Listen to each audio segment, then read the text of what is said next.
What's going on, everybody? Welcome to the Flame Trench, where I am not joined by my ever-competent cohort of co-hosts. It's just me for the next 2 hours. We're going to talk a lot about Artemis 2 and do a lot of other fun things.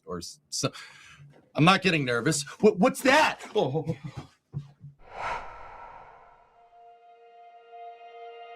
And here we go.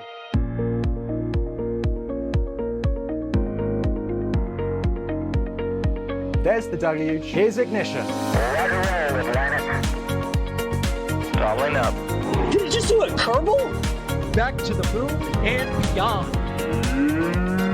Put that in the big bag, Gino. Back at home, we all have a lot of work to do, but from here, that sure looks like a perfect flow. Propulsion continues to be normal.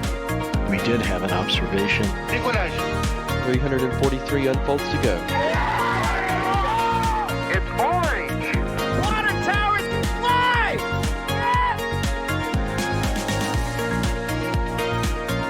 Bingo! Right in the center. Where's Jacqueline? There it is! That was surreal. That's not what we want to see. No! Oh my God. Yikes, you bet. Sure. We don't need any more of these.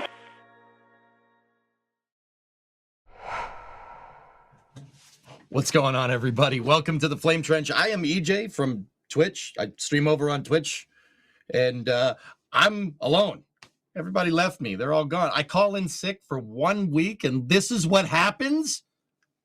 Oh, this is ridiculous. No, we're gonna have fun. It's just you, me, and then I got Jay producing. And Jay, are you out there? You can talk with us, right? I can talk with you. Hi, Hi, all right. So it's just you and me, buddy. Just you and me. EJ and J. It's like EJJ? PB and J. Yeah. It's like PB and J, but different. Exactly. All right.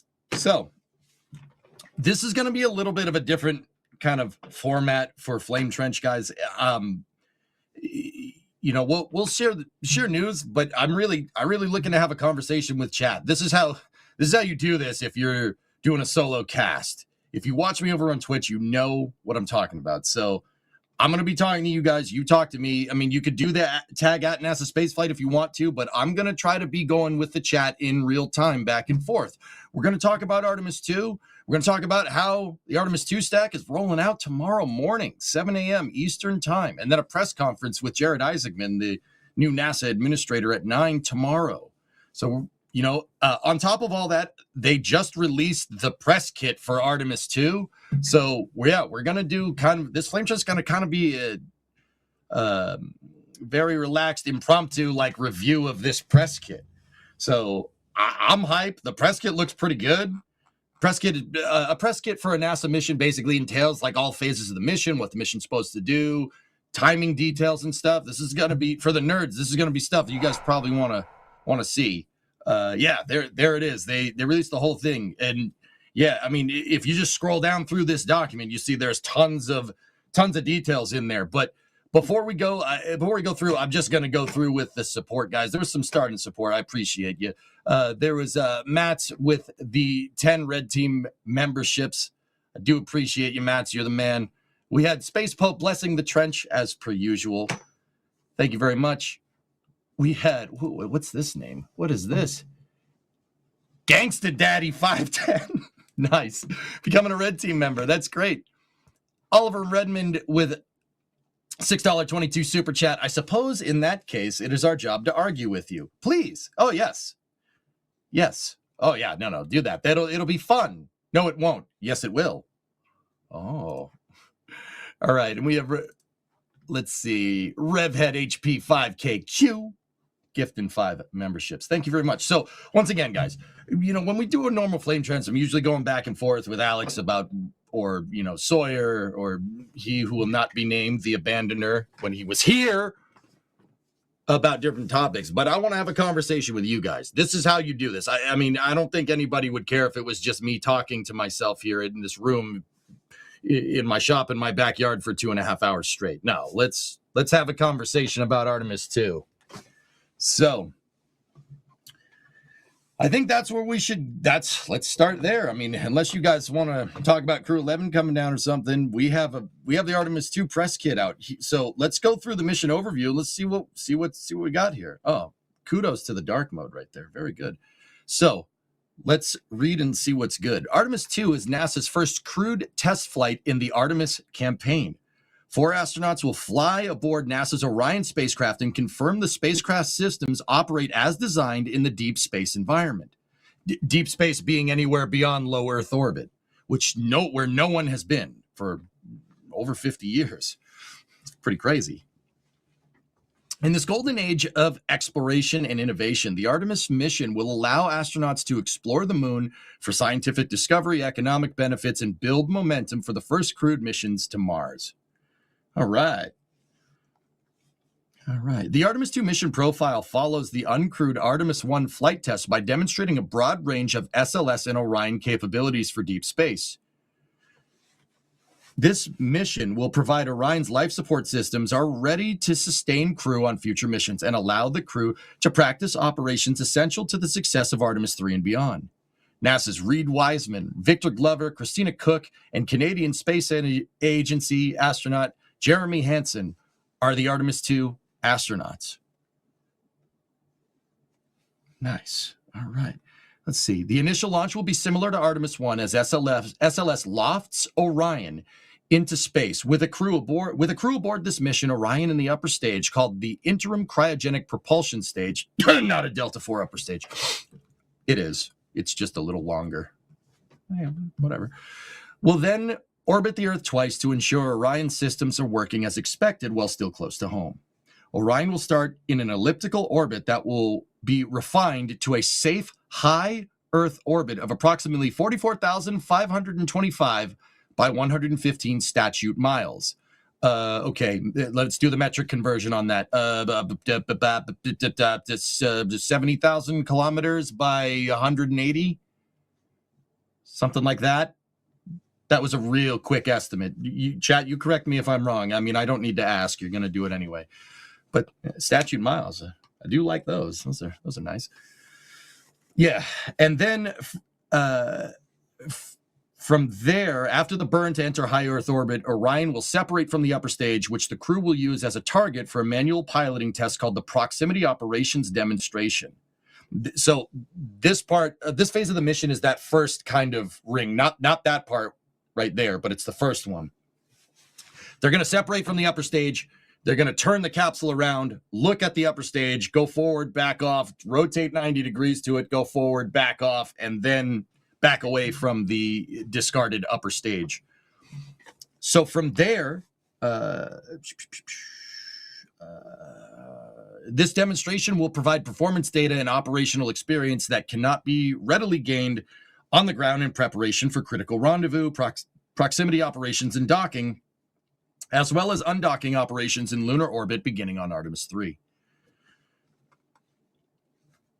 Yep, there you go. There's a shot of the RPO demo there. Nice outdoorsman, nice. All right. So, checking critical systems. Following proximity operations demonstration, the crew will turn control of Orion back to mission controllers at NASA Johnson and spend the remainder of the orbit verifying system performance in the space environment. While still close to Earth, the crew will assess the performance of the life support systems necessary to generate breathable air. Orion will also test the communications and navigation systems to confirm they are ready for the trip. While still in elliptical orbit around Earth, Orion will briefly fly beyond the range of the global positioning satellites and tracking and data relay satellites to allow an early checkout of the agency's deep space network communication and navigation abilities. Yeah, if you fly higher than the TDRS, the antennas are pointed in the wrong direction. So if you fly behind it, it can't see you. Weird how that works, right? After completing checkout procedures, Orion will perform the next propulsion move called the Translunar Injection Burn, TLI for short, where Orion's service module will provide the last push needed to put the spacecraft on an outbound trip of about 4 days. Let me read that sentence again.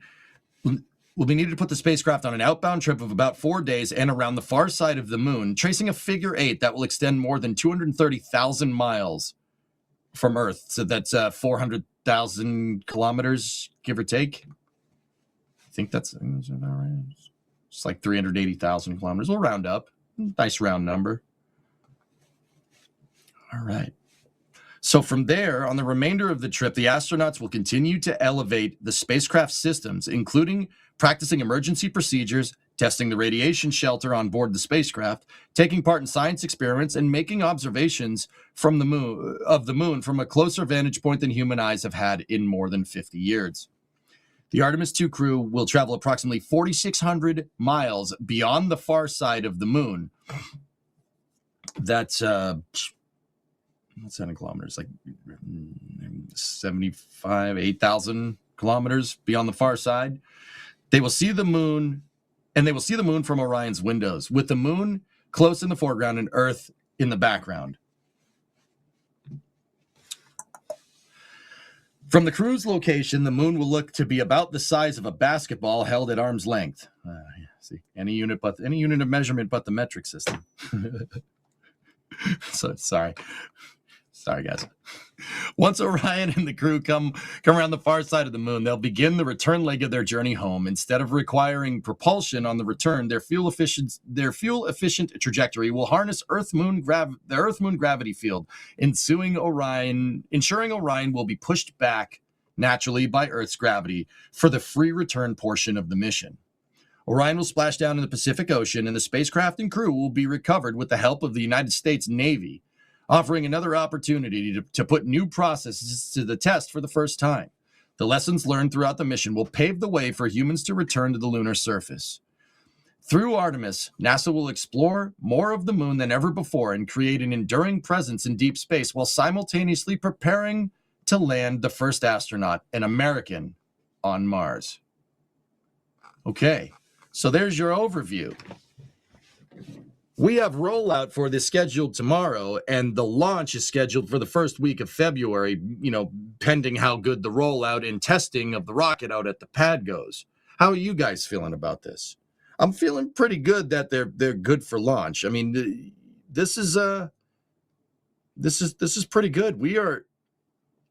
It's kind of ridiculous. We're like 2.5 weeks out from humans going to low Earth orbit. Like, ever since I got into spaceflight, I've been dreaming about this day. Like, when are we going to do another Apollo 8 style mission? Like, well, dude, that's happening in less than a month. That's happening in less than a month. Can you believe that? This is nuts. And yeah, we got some shots of this is the roll from Artemis 1 right here. How's the weather looking for rollout? That's coming from John over in Twitch. It doesn't look too bad. It's going to be a little cold tomorrow, but yeah, other than that, it looks pretty clear as far as I can tell. What about the heat shield? Outdoorsman, really? We haven't even been going for 20 minutes. You're going to, I don't know.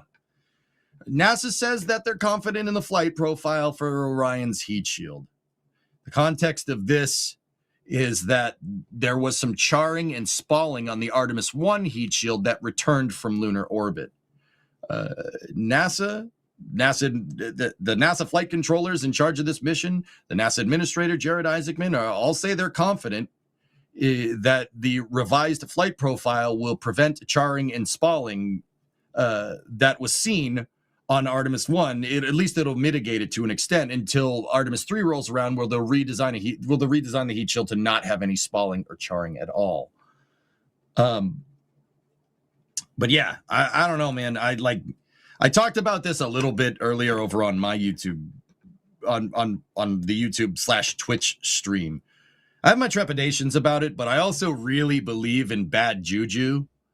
Like, don't concern troll NASA when they're doing a mission.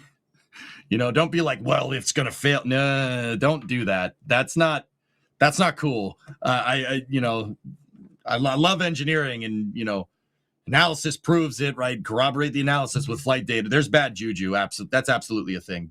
We don't want any bad vibes during the mission. So I'm not like sold completely on the heat shield, but if Jared Isaacman says it's good, I believe him. I don't think he would send it if he wasn't confident. What did they change for the re-entry trajectory? So Nocturlox, the Orion capsule in the entry, descent, and landing phase of the Artemis 2 mission is going to fly basically on a very similar trajectory to the Apollo missions. So the Apollo missions, when they came down, they came in on what's called a trans-Earth injection return trajectory. All right, so you're coming back from the moon. That's the right way to say it. And it dug into the atmosphere, and then it kind of leveled off and then came down. The idea there is managing your energy by kind of not just going straight down. First of all, you don't want to liquefy the crew with G-forces on board. Second of all, you don't want to boil them inside of the capsule. If you enter too quickly, you're going to get too hot too fast. This kind of level off and coming down is there to manage your thermal properties on the heat shield. Basically, the heat shield can get too hot.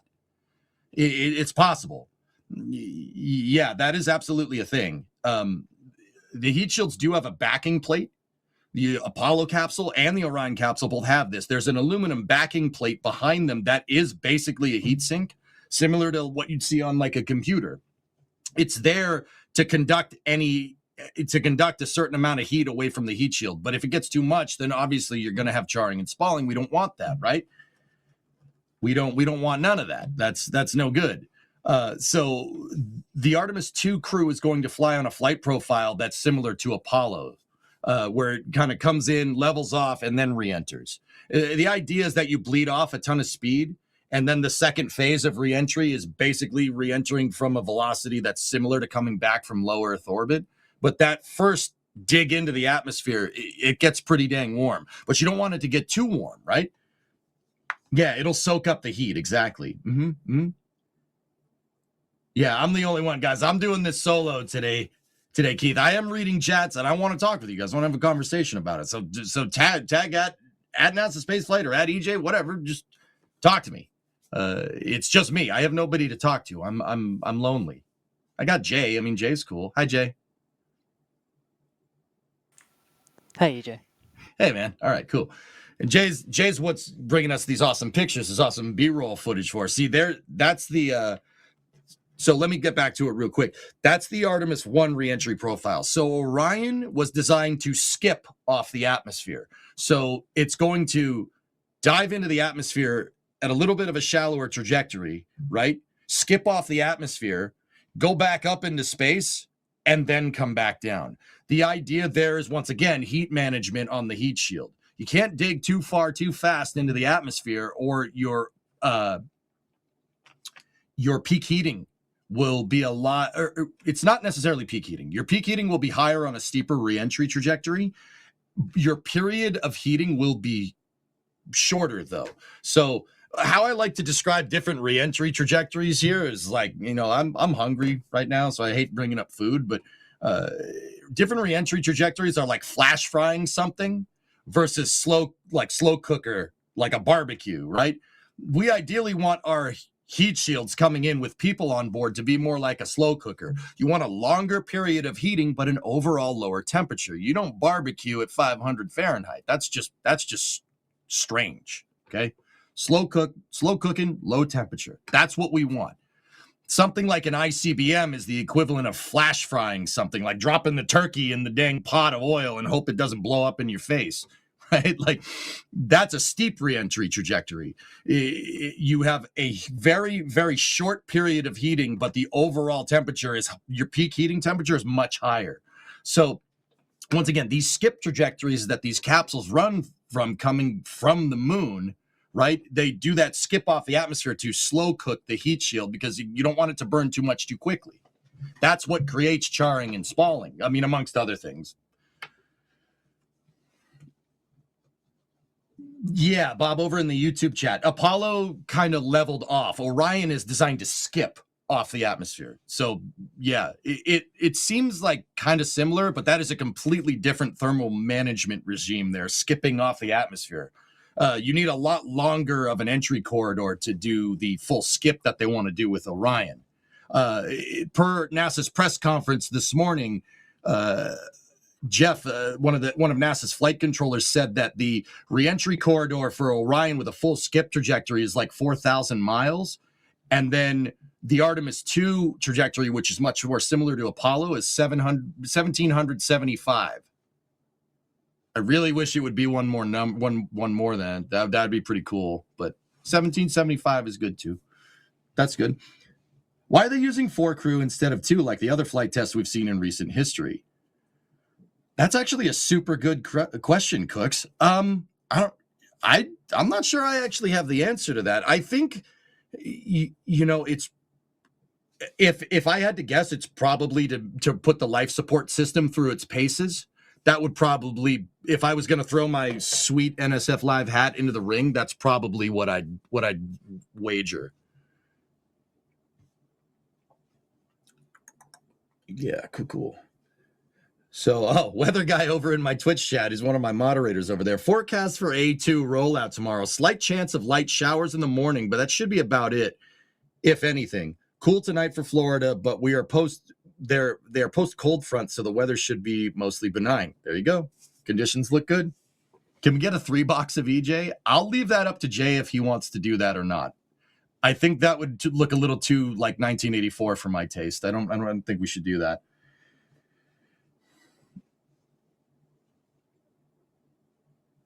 I'll be your wingman. Okay, Ryan, there you go. No, guys, I'm good. I'm fine right here.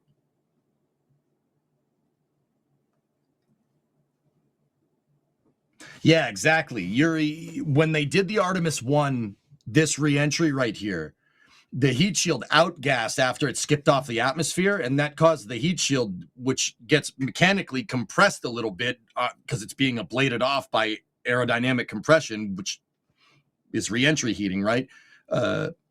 It allowed it to outgas, and that outgassing actually cracked the heat shield a lot too.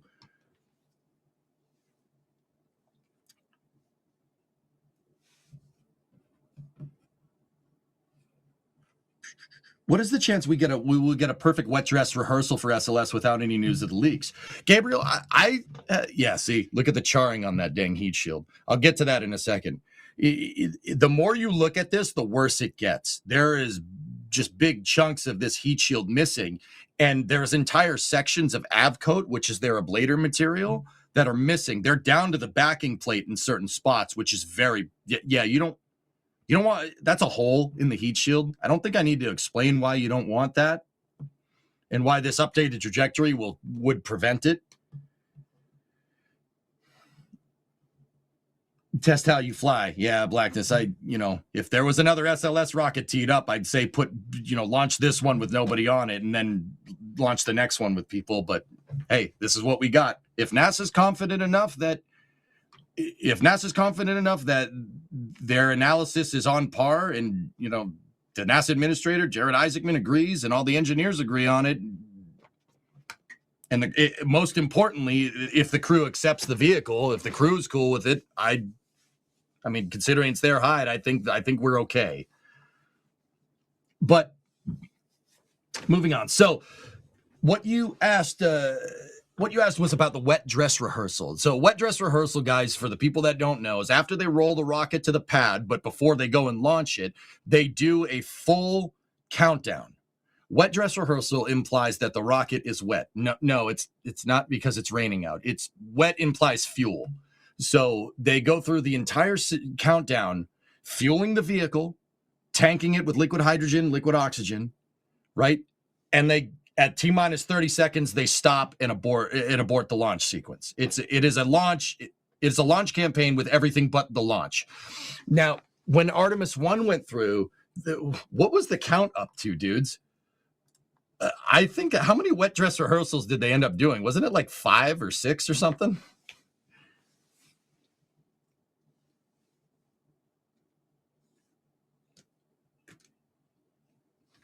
It wasn't ideal. But see, here's the thing. I think that it'll be okay. And this, what do I know? I don't know, man. I just stream on Twitch. I think it'll be fine. I think they learned a lot from the Artemis 1 launch campaign, especially when it comes to not ground umbilical carrier plates, tail surface mast carrier umbilicals. I think they learned a lot on how those the umbilical attachment plates work with SLS. And I think they obviously have implemented the mitigations that they did during the Artemis 1 campaign to Artemis 2. I honestly think this should be pretty smooth sailing. If you think about it, guys, there's not that much different between this rocket and the one that launched on Artemis, the SLS that launched Artemis 1. They're very similar in configuration. There are a couple of different things, like this one has 4 people on it. That's kind of a big deal. And if it has 4 people on it, it has environmental control and life support systems, or ECLIS for short. So there are changes, but those changes I don't think would affect a wet dress rehearsal too much. I did the thing, didn't I? Whatever. It's fine. So I honestly think, dudes, that this wet dress rehearsal will go pretty well. I'd say maybe, like, if we're going to be a pessimist about this. Hi, Ryan. If we're going to be a little bit on the pessimistic side of things, I think maybe one scrub, maybe. Man, I just said that. I just said that on NSF in front of all you people. I really hope I don't eat those words later. You said the words. I did say it, man. I'll put it. I'm gonna put good vibes out into the world. That's what we're doing. That's my resolution, New Year's resolution for 2026. We're putting out good vibes. All right, I call it on my stream Wumbo maxing. Don't worry about it. You don't need to know what that means. It's the 4th grade. Come on. No, I think maybe once, maybe, but the vehicle configuration for the core stage and the ICPS really is not all that different. The core stage does have one minor different configuration to it, and that is that it has winglets. It has little winglets, or dare I say canards, around the forward SRB attachment points. And those are designed to prevent disrupted air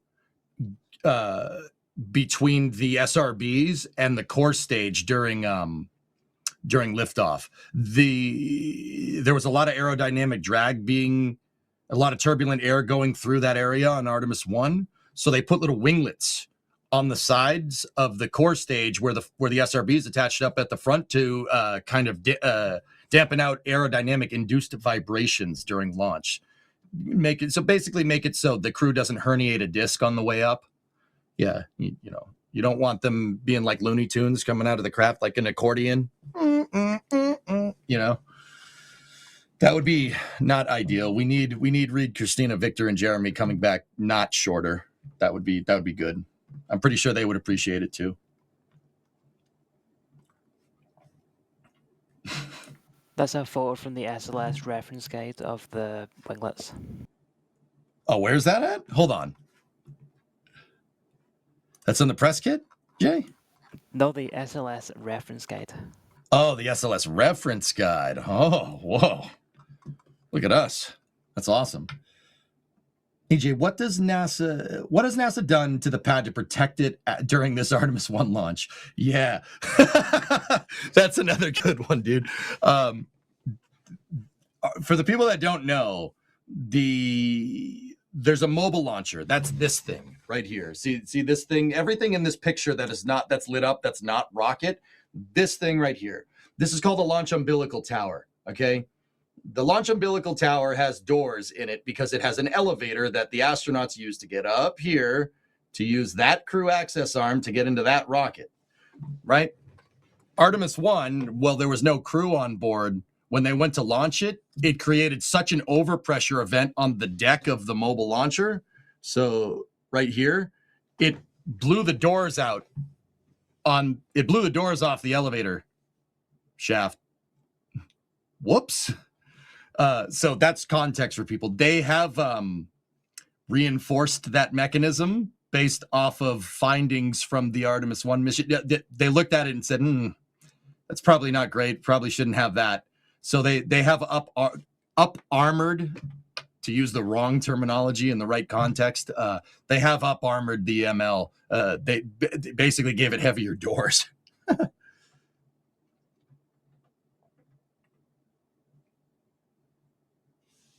All right. Let's see. What testing should NASA do with Starship before Artemis 3 in terms of Orion to Starship docking? Well, SpaceX has to do a demonstration mission, but the rendezvous proximity operations outdoorsman from this mission should give them some good data on rendezvous and docking. Yeah, that should give them enough data to basically be able to connect the dots to figure out how this thing docks together. I mean, Orion is using an NDS-derived docking system. So NDS is NASA docking system. It's similar to the IDSS, the International Docking System Standard that Dragon and Starliner use. So there's a lot of that's a lot of known capability. They have a lot of experience there with that style of docking port. So the risk is kind of retired there. The real thing is making sure the capsule can steer precisely to dock it, right? So the RPO phase of the, did I say RPO? I think run pass option. The rendezvous proximity operations, sorry, football is leaking. The rendezvous proximity operations of Artemis 2 should give them a sufficient data coupled with the knowledge that they have of the NDS and the IDSS working on the ISS correctly. There was a lot of acronyms there. I swear I'm not making up words. They should have a lot of risk retired with it for Artemis 3 to do the first docking. How big is the launch window? Oh, the launch windows. Okay, so the launch windows are contingent on a couple of different things.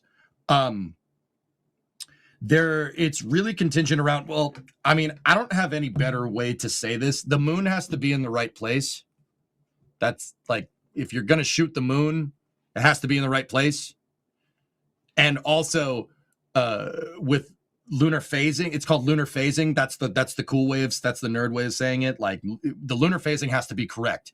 And because of this, the launch windows are really in the early parts of every month. So first and second week of February, you have launch windows. There are good opportunities there.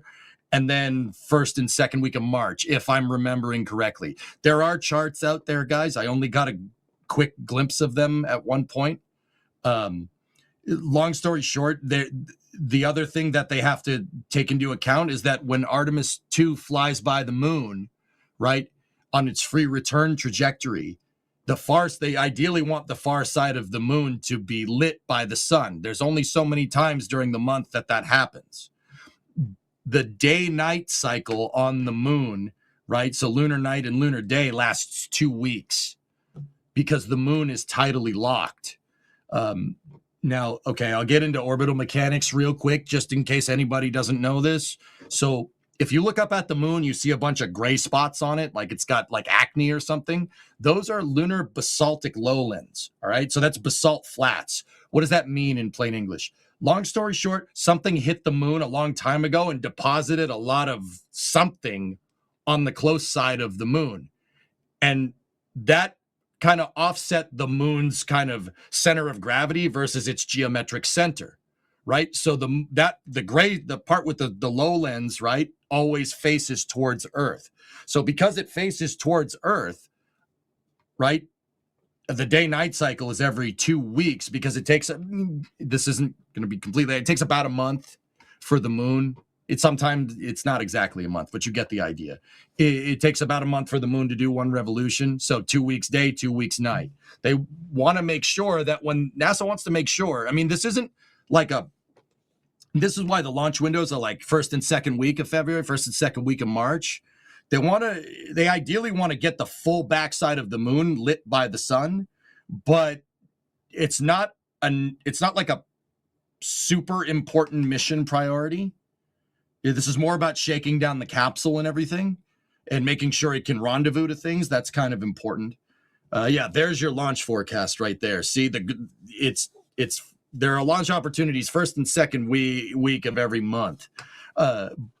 but they ideally want to launch it where the astronauts will be able to see the moon when they fly by it. They don't want the moon to be in dark. They don't want the far side of the moon to be in darkness. Now, once again, that is not like a mission requirement. It's much more, the launch opportunities are much more about recovery conditions and launch conditions, right? We don't want any upper level winds. That's bad. And more importantly, you don't want the weather to potentially be bad where it comes back down.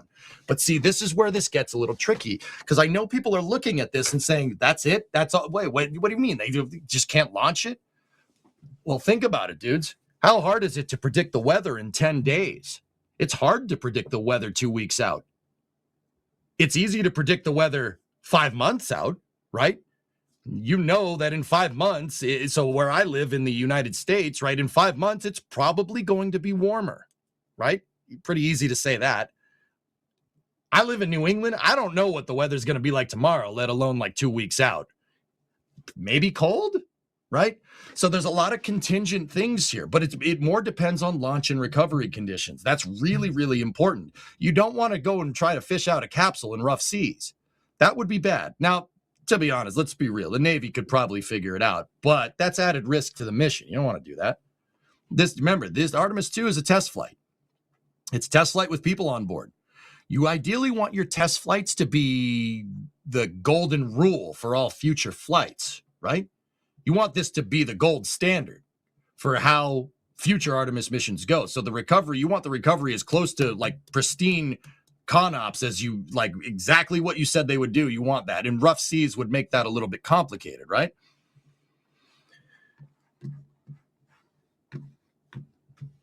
Cool. Thanks. That was exactly the answer you're looking for. Yeah, no problem, dude. Imagine being in the capsule in rough seas to recover. That was over on Twitch chat. I'm getting seasick just thinking about that. Oh, need water. All right. That would be terrible. But yeah, keep it going, guys. Keep it going. We got our, like, once again, I want to be very clear. Like, we have a moon mission. NASA has a moon mission in less than a month. The last time humans went this far away from the planet was in 1972. I was not here. Raise your hand if you were. I know some of you out there were. And that's cool. And I'm super jealous that you got to see a Saturn V launch, okay? But we got SLS and Starship, and that's pretty good too. And New Glenn. We got all those. We got 3 of them. That's pretty good. You can get your own water from the NSF. Are you seriously trying to make me drinking water into a merch plug?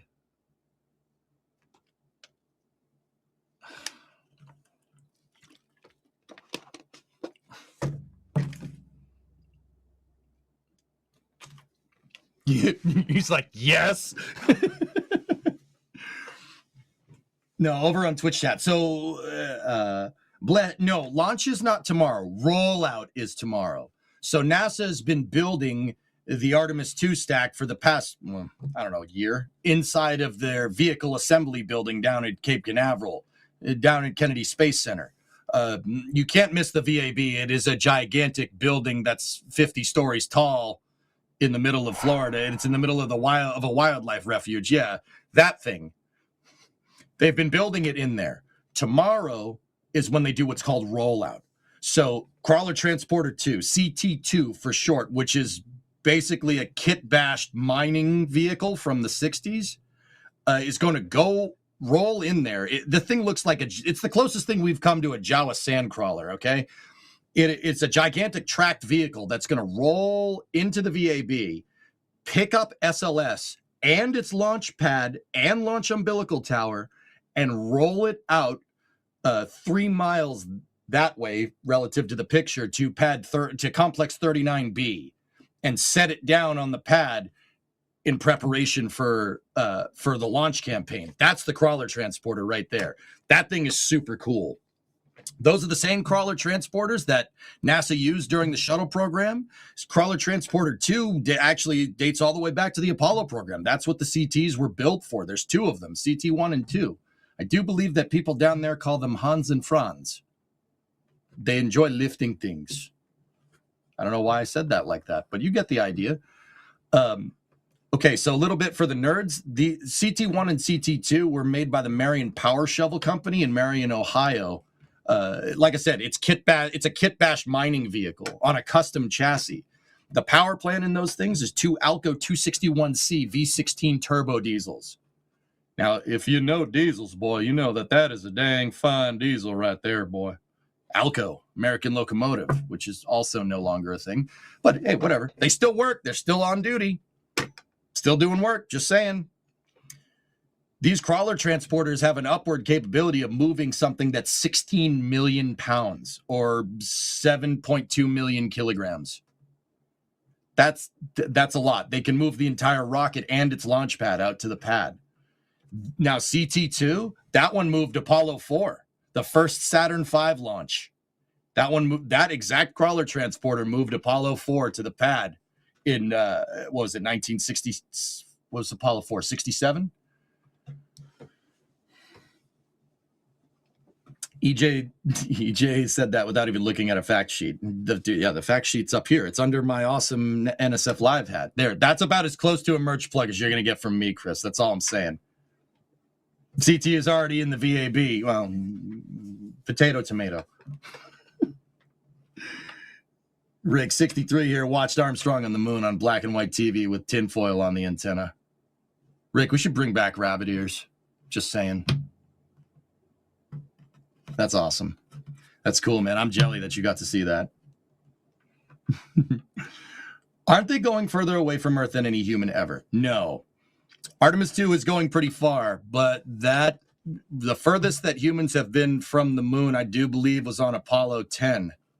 I think it was Apollo 10. So that Apollo 10 was John Young, Gene Cernan.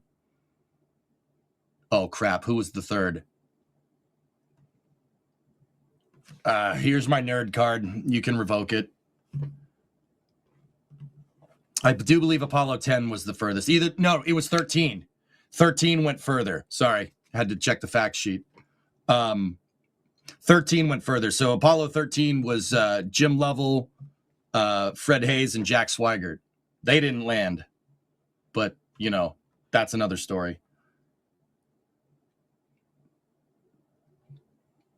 Yeah, 10 was the second fastest. That's right. Hey, EJ. What's up, Jay? So, quickly come back to CT2. Yeah. Someone we know got to go hang out with CT2. Who? Are you gonna Sawyer flex me by proxy here or something? Oh no, it's that nerd. Yeah, he's pretty cool.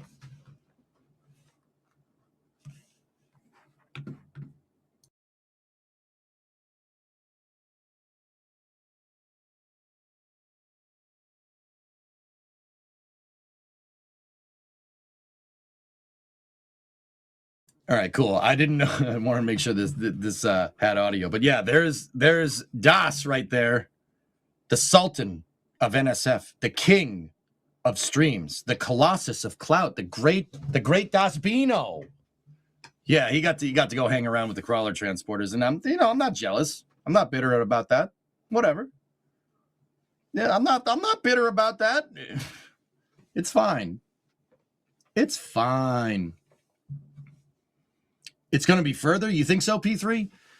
I thought they said that the paraloon for this mission is going to be what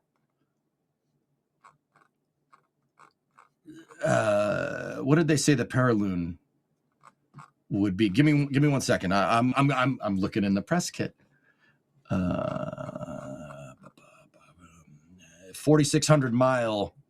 4,600. I mean, I don't know if they're talking about statute miles or not. The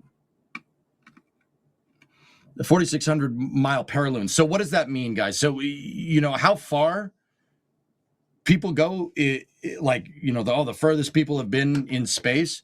I don't know about you guys, but I use paraloon as a denomination for that. So paraloon is the closest point approach around the moon when you're either in orbit or passing the moon. A 4,600 mile paraloon. Yeah, I do believe 13 was way more than that.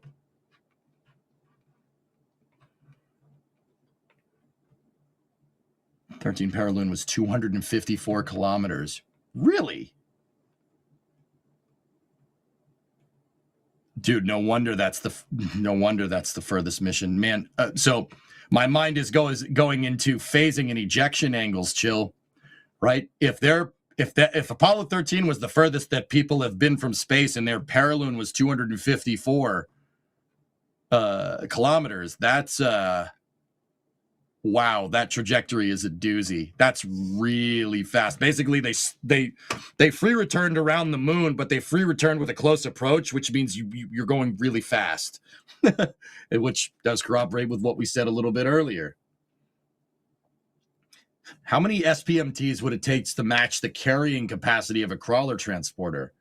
Well, that's kind of hard to say because you can hook up a bunch of SPMTs. You can hook them all together. With that being said, probably a lot. Probably a lot. I mean,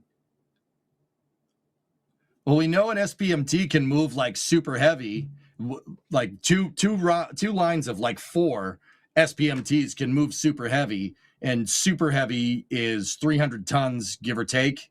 I think the Block 3 ones are a little bit lighter than that. And the transport stool's got no spring chicken, right? That's a lot. So, I mean, that's I think that's 2 rows of 4 SPMTs. I mean, there's tank watchers here that'll know this better than me. You'd probably need a lot more than that. I mean, like I said, the launch umbilical tower with SLS fully stacked on it. And keep in mind, the solid rocket boosters are fueled. They're fully fueled, so they are insanely heavy. I think it's like, what was it, 2,500 tons a segment? They're ridiculously heavy. Like, you don't realize how heavy one of those segments are. And there's 5 of them on each booster, so there's 10 segments total. The crawler transporter can move upwards of 16 million pounds, which is, like I said, I think that's 7.2 million kilos. You'd need a lot. I would say probably 30 or 40 SPMTs easily. Like, if we're talking about the little segments, like you hook them up, you'd need a good amount. Dude. I mean, we could do the napkin math if you want. Gabriel, what would I name the first Starship mission? Oh.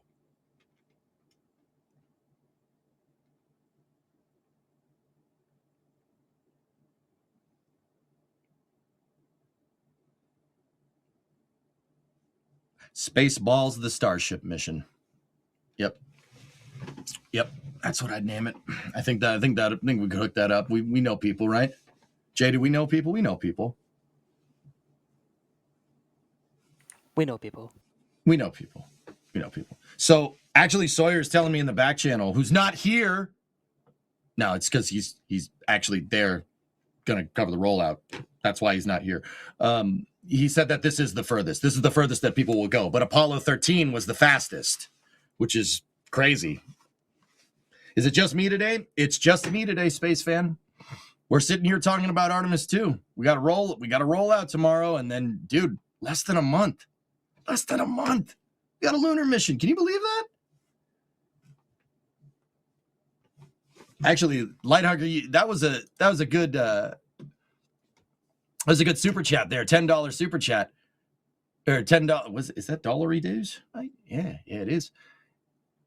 NSF, how realistic is the launch happening in February? Okay, so I don't mean to give you a non-answer, dude, but it is entirely dependent on how good the wet dress rehearsal goes. Now, personally, I think the wet dress rehearsal, so basically all the testing operations that they do with the vehicle on the pad before they actually go to launch it, if those go well on the first try, February, very, very doable. Very doable.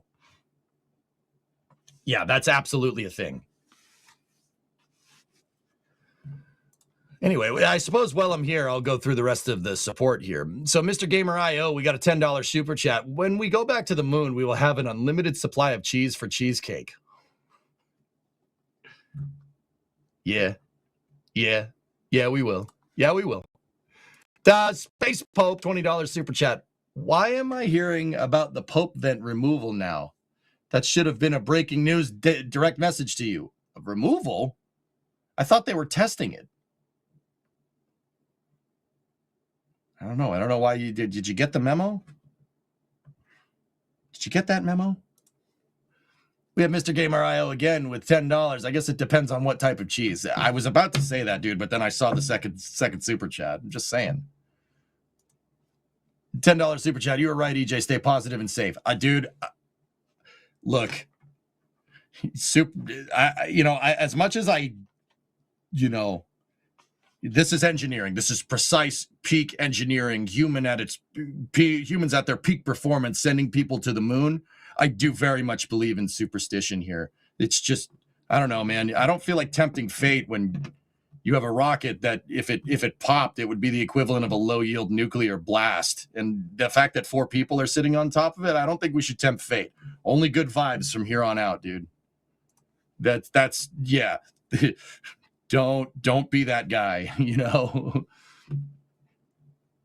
We got John Conscious, Mr. Coffee, gifted a Red Team membership. Thank you very much. And then and another one. 1 Red Team membership. 2 Red Team memberships. Wait, Jay, can we get sued for that? Or DMCA'd at the word? Yeah, whatever. We'll send it. We'll put it out into the void to see it comes back. Drunart, what's going on? Hey, what about that heat shield? I'm not doing it. Don't do that. Don't do it. And then we got a $20 super chat from Sailing 7523. Artemis 2 launch window is smaller than Artemis 1 because they're flying a different profile for entry. Exactly. That's what I was saying. The entry corridor really matters. That's a big one. It's a big constriction on mission launch criteria. The more the window goes, the more it will need more delta V, and that means more heat for the heat shield. That's what they want to avoid. Yeah, exactly. I was talking about that a second ago. That's exactly right. It's not necessarily about being able to see the far side of the moon, even though I kind of you ideally want that. You want to have your cheesecake and eat it too. But it's very much about launch and landing conditions. Those are going to be the primary drivers about when this thing goes. That's absolutely right. Sound like that's correct. Yeah, you're right on. Anyway, good stuff. Good stuff. That's crew checkout right there. This is basically where they do not final suit leak checks. There'll be an additional leak check inside of the capsule, but they're basically making sure that there's no holes in the spacesuits there. That would be bad. We don't want that. What did they do to Marvin? It's a stubby boom now. Yeah, don't worry. He's just got a haircut or something.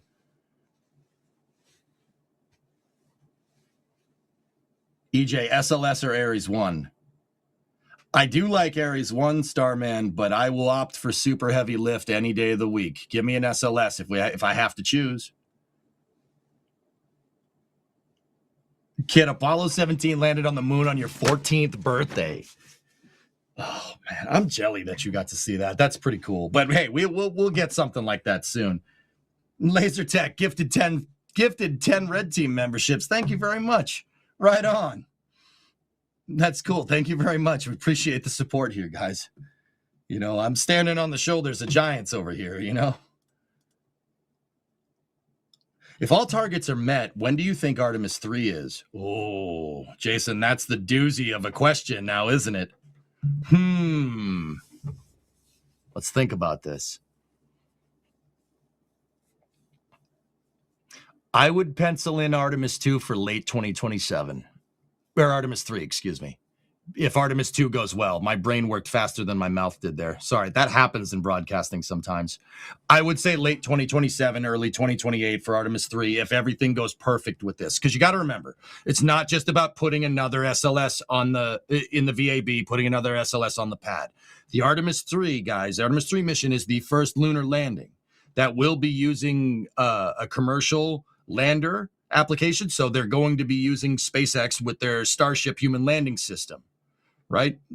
The Starship program, I still think needs a little more time in the oven to cook, right? SpaceX really needs to get Block 3 up and running. I think it's doable for them to be able to get it done, get that lander done by late 2027, early 2028. That's a lot of work though, dudes. Let's be real. That's a lot of work. But here's the thing, dude. You have to have something to scale to. You know, if they just said Artemis 3 is whenever the lander is ready, that could take, who knows how long that's going to take. But if we say that Artemis 3 is early 2028, so about 2 years from right now, that gives SpaceX a deadline to scale to. And they'll do the work, man. There ain't no doubt in my mind. And to be honest with you, I think Blue Origin's waiting in the back going, hey, you know, we're working on the lander too. We'll have that done. We'll have that done real soon. I'm just saying, dude. Just saying. You know, like Jared Isaacman the other day actually did meet with SpaceX and Blue, the two commercial lunar lander contracts that NASA has with their commercial partners, about expedited timelines. So I'm thinking late 2027, early 2028, set that as your goal for getting that SLS stack ready to go and crew ready to go, and then have commercial scale to that date.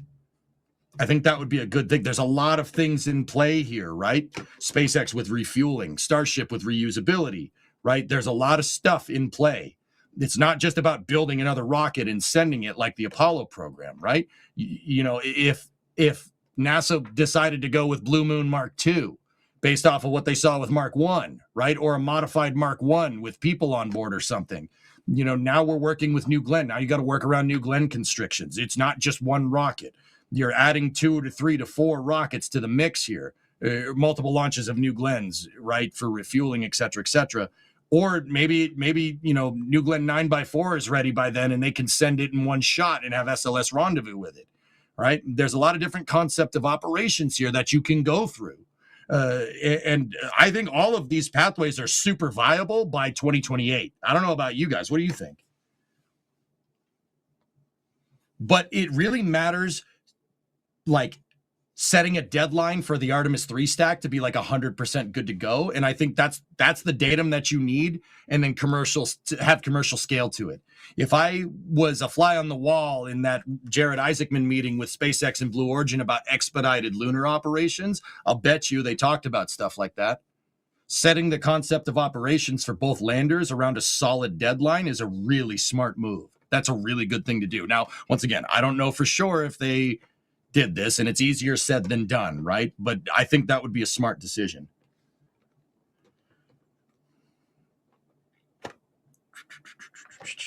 So Need Pizza's telling me that they were testing the Pad B OLM vent and the Pad A Pope vent got removed. Oh gosh, Space Pope, they were right. Oh no.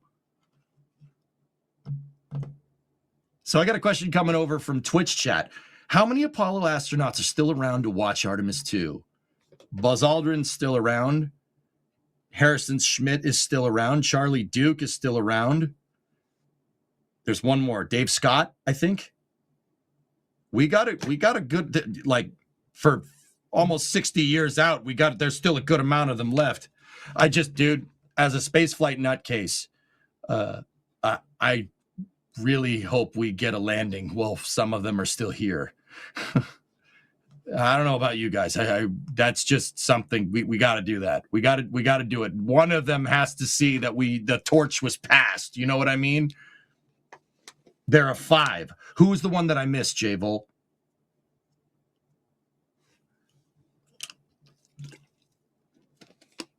Starship has a lot to prove in a short time frame. No doubt. Or SpaceX has to put their foot on the gas. That's why I think this lull that we're seeing between Flight 11 and Flight 12 is not so much, them just, oh, we got to get Block 3 working. We got to get Block 3. I do believe this is the calm before the storm. I think Block 3 solves all the mitigated problems that they had with Block 2, and the floodgates are going to open. They didn't build a gigantic factory down at Starbase to do one launch every couple of months. You know what I mean?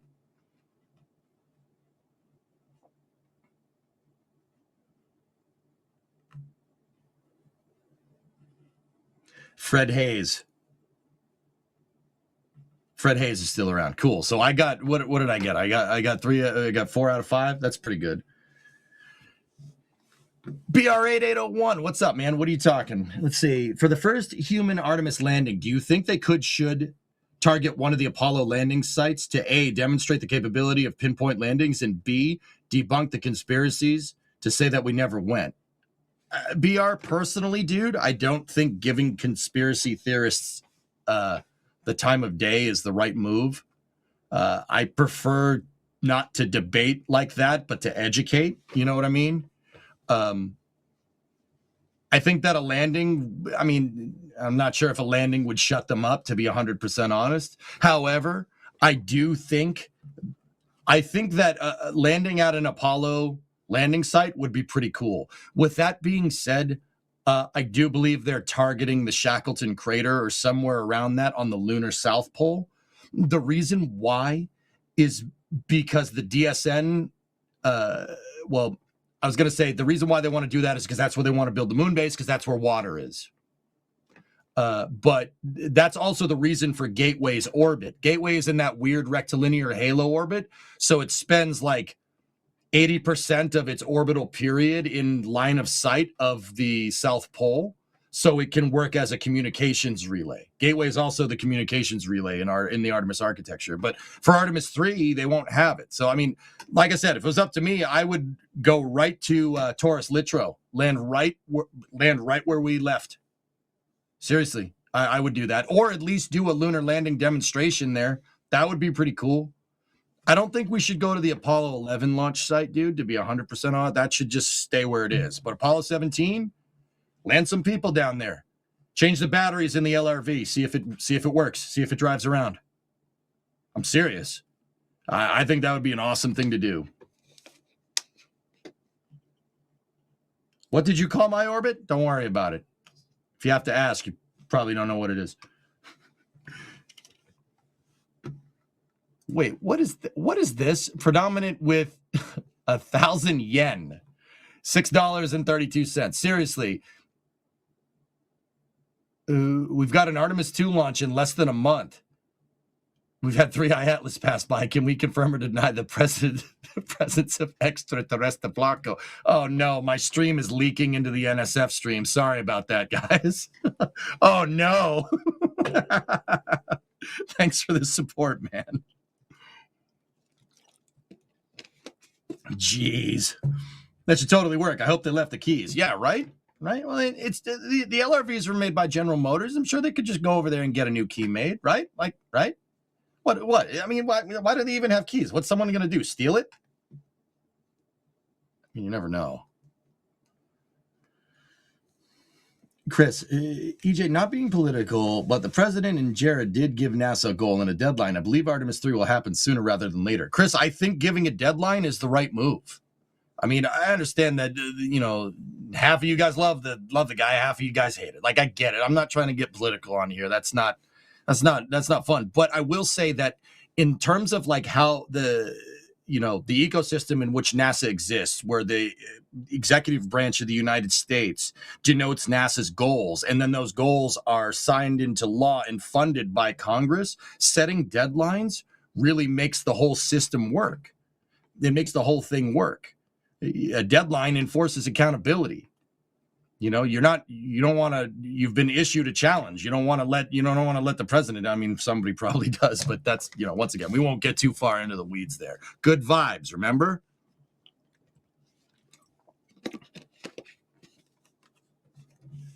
Don't cross the streams. I'm not crossing the streams. They're trying to cross the streams. Should have even read that tip message. Dang.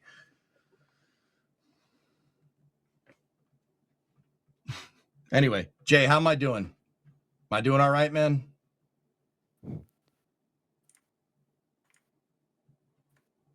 Wait for it. You're doing great, AJ.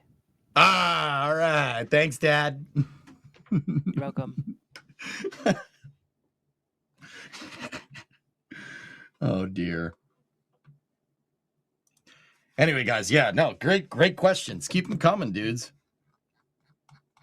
Keep them coming. So once again, guys, just for the quick background, if you're tuning in for Flame Trench and you're like, oh, there's that weird dude. Where's the other weird people that are here? It's just me tonight. Everybody else had better things to do. I called in sick for 1 week, and this is what happens? I come back, no one's here. Am I being punked?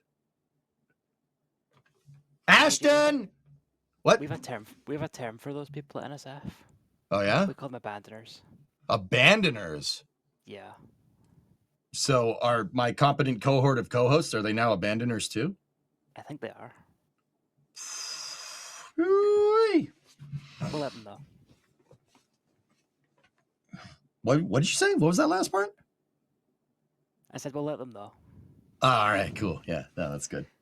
Wait, but what did I mean, I was sick last week. Dude, guys, I couldn't talk. I got that flu that was going around, and I tried to, I don't know, maybe 2 hours before last week's Flame Trench, I was trying to stream, and I ended up sounded like Jabba the Hutt. I was like, so I was like, that's probably not going to jive well in a podcast environment,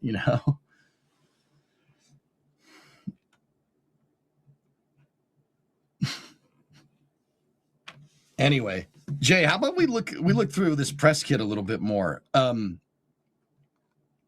Let's see. I'm trying to see. There's crew information there, which is pretty cool. I would go through the crew information about Jeremy, Victor, Christina, and Reed. But every time I read astronaut biographies about what they've accomplished before they became an astronaut, I always just feel really bad about myself. I don't know about you guys. They canceled Flame Trench. They forgot to tell me, dude. I'm being punked, which I'm convinced. I'm convinced.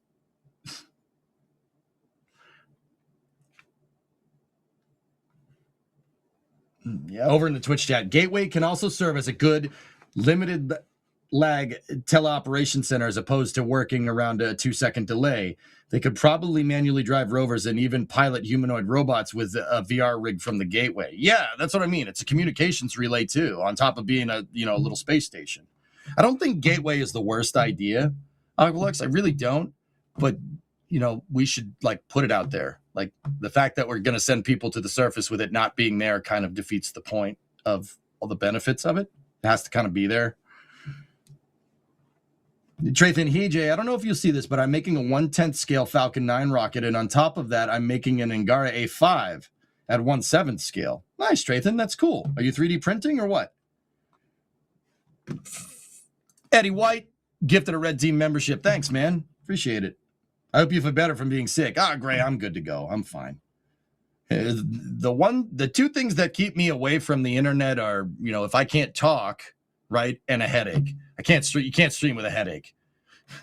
Dude, it just doesn't work because you have to manage a lot of things going on. Like I'm watching the chats. I'm watching Jay. We're going from there. Yeah. Speaking of that, I think we should go to talking about Countdown, Jay. That's fine with me.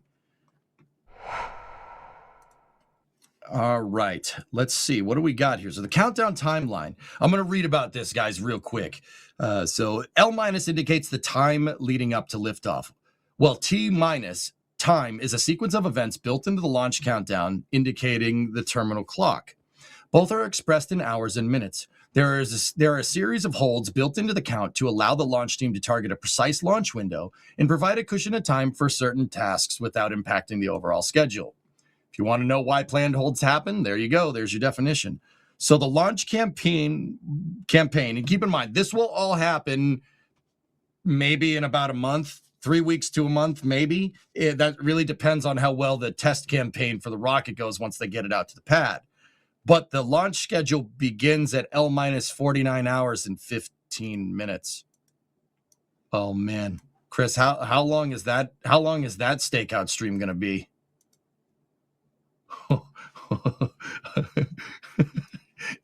Should we do a 50-hour stream? We should. I think we should. That'd be great. That'd be lovely. I think we should. Really? Dude, I was expecting no's. Let's do it, man. For 50 hours. Dude. Me and Das could do that. We could hook that. Me, Das, and Sawyer, we could hook that up. Get D and Max in here. We could hook that up. We could make that happen. Positive vibes. Positive vibes, right? Shrubbery, I should have Jack on right now as a guest because nobody can stop you. So 2 parts to that question. Who's Jack? Second part of that question, he's busy. He's on an airplane right now. whatever, bro. We'll start with STS-1 and go from there. Yeah. Because like I can do it. All right. So L minus 49 hours and 15 minutes. Launch team arrives at their stations and countdown begins. The countdown clock begins at launch minus 48 hours, 40 minutes. The water tanks for the sound suppression system are loaded at 47 hours and 30 minutes. And then tanking begins at 48:45. Yeah, so SLS is not using load and go. They're going to fill up the vehicle or tanking. They're going to fill up the vehicle with commodities well before anybody gets near this thing. And the vehicle will stay in what's called a top-off mode for the rest of the count. The Orion spacecraft is powered up, if not already powered, at call to stations at minus 44 hours, 30 minutes. Core stage is powered up at L minus 39:30. That's very interesting to me that they tank the first stage before they turn it on. That's strange. I think that might just be a weird wording, whereas like they're preparing the sort of valves and things versus actually flowing fluids. I mean, it does say preparations for vehicle loading up there. Yeah. Yeah, I got you. All right. So core stage is powered on. The ICPS, which is the third stage, is powered up. Final preparations for the 4 hours 25 engines at L minus 38 hours 45 minutes. From there, at 34 hour 30 minutes, the ICPS is powered down. Question? Charge Orion flight batteries to 100%. Charge core stage flight batteries. The ICPS is powered up for launch. Huh. I wonder why they're doing that. We need Phil Sloss here. Dude, Phil Sloss is going to be on the rollout stream tomorrow, guys, if I'm remembering correctly. So, yeah, you'll get plenty of good facts. I'm actually going to ask him this a little bit later. I'll be like, why do they do that, man? Because he'll know the details. He's the guy. The goated SLS reporter right there. All right, so what else do we got? Orion crew suit regulator leak checks at L minus 18 hours. Okay. Launch minus 15 hours and counting. All non-essential personnel leave Launch Complex 39B. Ground launch sequencer, GLS activation. Air to gaseous nitrogen GN2 changeover and vehicle cavity inerting. Okay, vehicle cavity inerting is basically anything that's kind of enclosed that's not a fuel or oxidizer tank gets purged out with nitrogen. The reason why they do that, that's like that's the intertank, the structural carrier that's between the core stage liquid oxygen tank and liquid hydrogen tank, and the main propulsion system, the MPS. So that's down where the 4 engines are, the 4 shuttle motors. Well, shuttle motors. They are shuttle motors, but they're not, but they are. They purge those out with nitrogen because if there is a hydrogen leak, the nitrogen it'll snuff it out. Basically, it'll displace the hydrogen away from vehicle cavities. So you don't want hydrogen pooling inside of the vehicle. This is what they encountered a lot during the Artemis 1 campaign. Hydrogen is really hard to keep as a liquid, guys. Just I've figured now is a good time to mention it. Liquid hydrogen is really hard to keep out of liquid. The temperatures in which hydrogen exists as a liquid is a very narrow gap, and it's very close to absolute zero, to zero Kelvin. So what that means in plain English is that the hydrogen is superbly cold, and it's very easy to get it to turn into a gas, right? And if it turns into a gas, hydrogen gas is extraordinarily small. It's like, I mean, it's tiny. It makes a grain of sand look like Mount Everest. Because of this, because it's such a gaseous hydrogen is so small, it leaks everywhere. That's the problems that they had with Artemis 1. Now, like I said, unless you have to purge out certain vehicle cavities on the vehicle, so because you don't want hydrogen pooling there, it'll leak and then it'll stay there. You want to have positive pressure inside of the inner tank, the MPS, the inner stage. You want to purge them out with nitrogen. So if hydrogen does leak in there, it just gets displaced out of the vehicle. Because if it pools, it'll find a source of ignition. That's the other thing about hydrogen. Hydrogen burns very efficiently. And there's a lot of things on the launch pad that can make it burn very efficiently.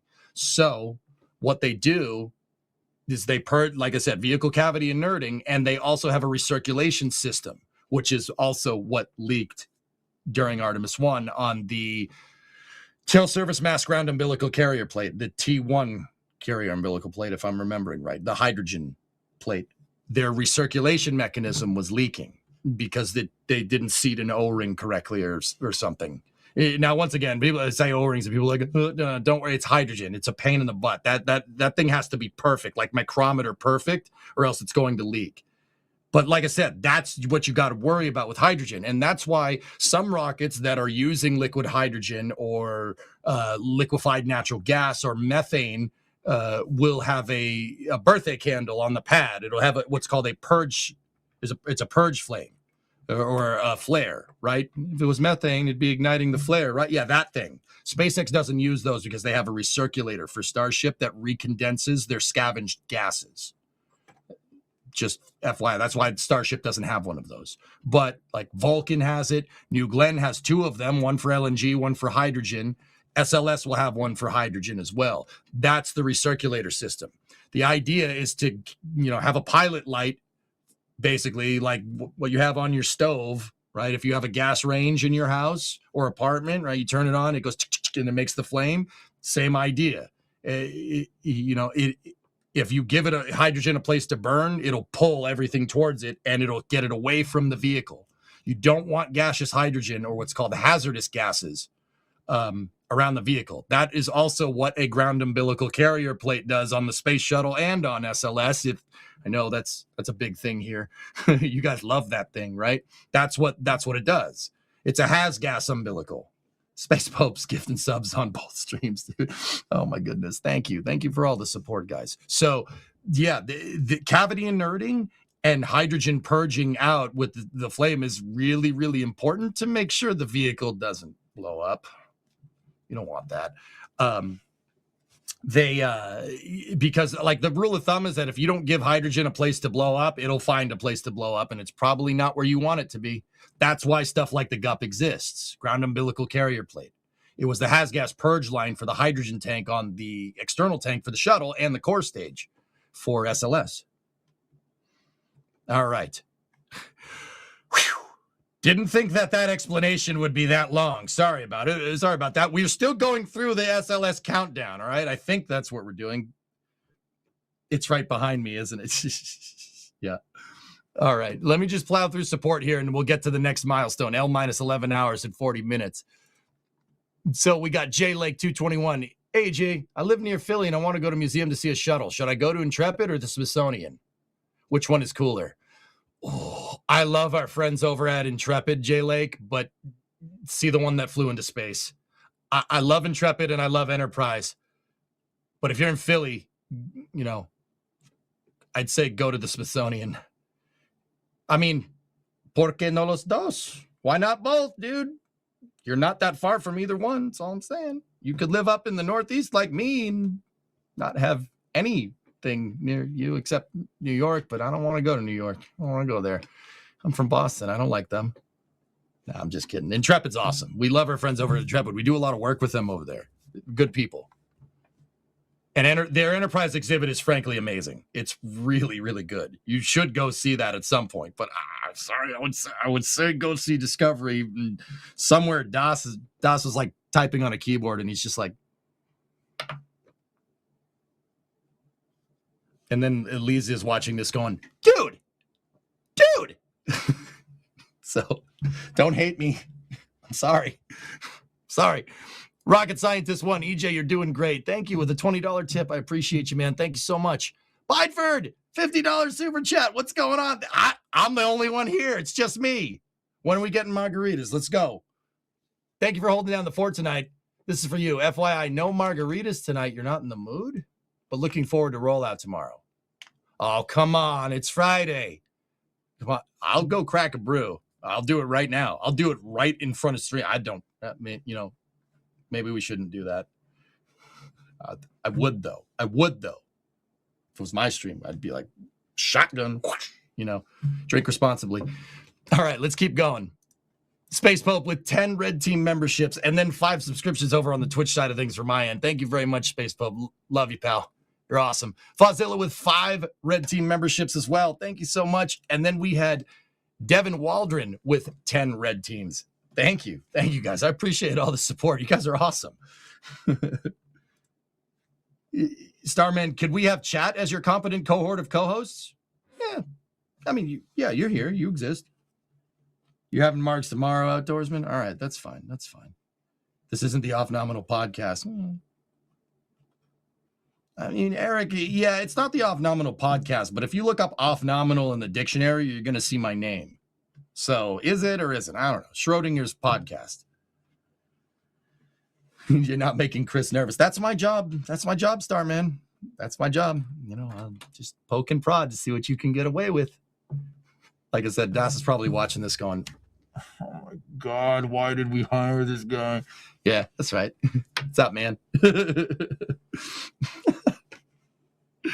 Okay, back to the timeline. Back to the timeline. Let's do it. All right, Jay swashed me, so we got to do it now. All right, so L minus 11 hours, 40 minutes in counting. 2 hour and 15 minute built-in hold. Built-in countdown begins. Launch team conducts a weather and tanking briefing. Launch team decides if they are go or no go to begin tanking the rocket at L minus 10 hours and 20 minutes. Okay, cool. Core stage, LOX transfer line chill down, and then the hydrogen chill down right after that, and then Orion cold soak. Interesting. Foz gifted 5 subs over on Twitch. Thank you very much. All right. So, LOX transfer line chill down. So here's the thing, guys. When you're dealing with cryogenic commodities, so cryogenic commodities is a really space cool industry way of saying stuff that's really cold that goes in the rocket to make explosions. Fair? All right. So when you're dealing with cryogenic commodities with a rocket, hey, SARS Navy with a prime sub over on Twitch and then a gifted sub too. Thanks, buddy. So when you're dealing with cold commodities going into the vehicle, you have to make sure that the lines that go to the vehicle, the chill down, the transfer lines, you have to make sure that those are cold as well. If they're not cold, you're going to flow cold propellant into a warm pipe because it's in Florida and it's going to evaporate. What happens? We know what happens with hydrogen when it evaporates. That's the whole, leaking thing and an explosion thing. We don't want that. Liquid oxygen, it doesn't happen as much, but see, the thing about liquid oxygen is it won't leak out. If you pump hot liquid oxygen through, or cold liquid oxygen through a hot pipe, it's actually going to pressurize the pipe and it'll turn into a geyser. If you live somewhere where it's cold, basically frozen pipes, but like even worse. Yeah, like it'll pressurize and it'll create a LOX geyser. That's why during some countdowns, you hear like if you're watching SpaceX or Blue Origin or something, you hear anti-geysering call, or Rocket Lab anti-geysering disabled. That's what that's for. You don't want you have to make sure that all the lines going to the vehicle are thermally conditioned correctly. Now, once again, SpaceX does that. They do that really quick. They figured out a way to do it really fast with Starship because that thing, they want to launch that thing a lot. Man, the Twitch stream's going off with gift subs. Thank you so much, guys. But yeah, SLS needs to do it too. It's really important to do that. And then the Orion cold soak, I believe, is the HVAC systems, the payload environmental control systems for Orion. Basically, they're going to run an air conditioner to Orion and make it cold because where it's going, is cold. It's a vacuum. It's the absence of heat. It's not cold. I know that. Just don't type it. I know someone's going to actually me. I know. No, they want to get it cool down because that's probably where its operating temperatures, the internal operating temperatures would be on the spacecraft during mission operations. So we're at L minus 10 hours. Okay, let's see. The EJ Dictionary of Rocket Terms, that would be an interesting read. Yeah, I'm known to make up good terms from time to time. All right, so L minus 10 hours and counting. Core stage locks, main propulsion system chill down. So once again, once the commodity lines going to the vehicle are chilled, the MPS, you need to chill down the main propulsion system because they fuel through the engine section. That's the white section at the bottom of the core stage with the 4 engines. You fuel through that. So they got to chill those lines down. And those lines go to your fuel and oxidizer tanks. So once again, MPS, that's the part where the engines are. Main propulsion system is the term for it. Core stage LH2 slow fill. There you go. Okay, slow fill. You have to do that with liquid hydrogen for the exact the evaporative reasons that I'm talking about, guys. Like once again, you flow hydrogen through something that's warm. If hydrogen changes its temperature, if liquid hydrogen has a temperature change of even like 5 Kelvin, it'll evaporate. It will, and it'd always be up.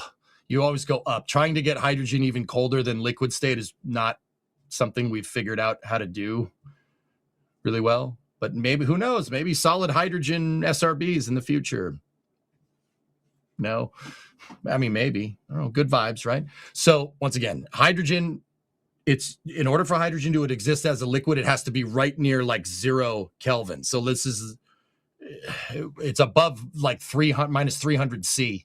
It's really, really, really cold. And if it moves even a little bit into the minus 200s or, even a 5-degree change, it'll evaporate. So what they do is they slowly start pushing the propellants into the vehicle to make sure that they bring the temperature down slowly. Because if they try to do it fast, it's going to evaporate. That is, once again, that's thermal conditioning with hydrogen. It's a pain in the butt. But the thing about hydrogen is that it's very efficient. It's a really efficient propellant. It has really good energy density.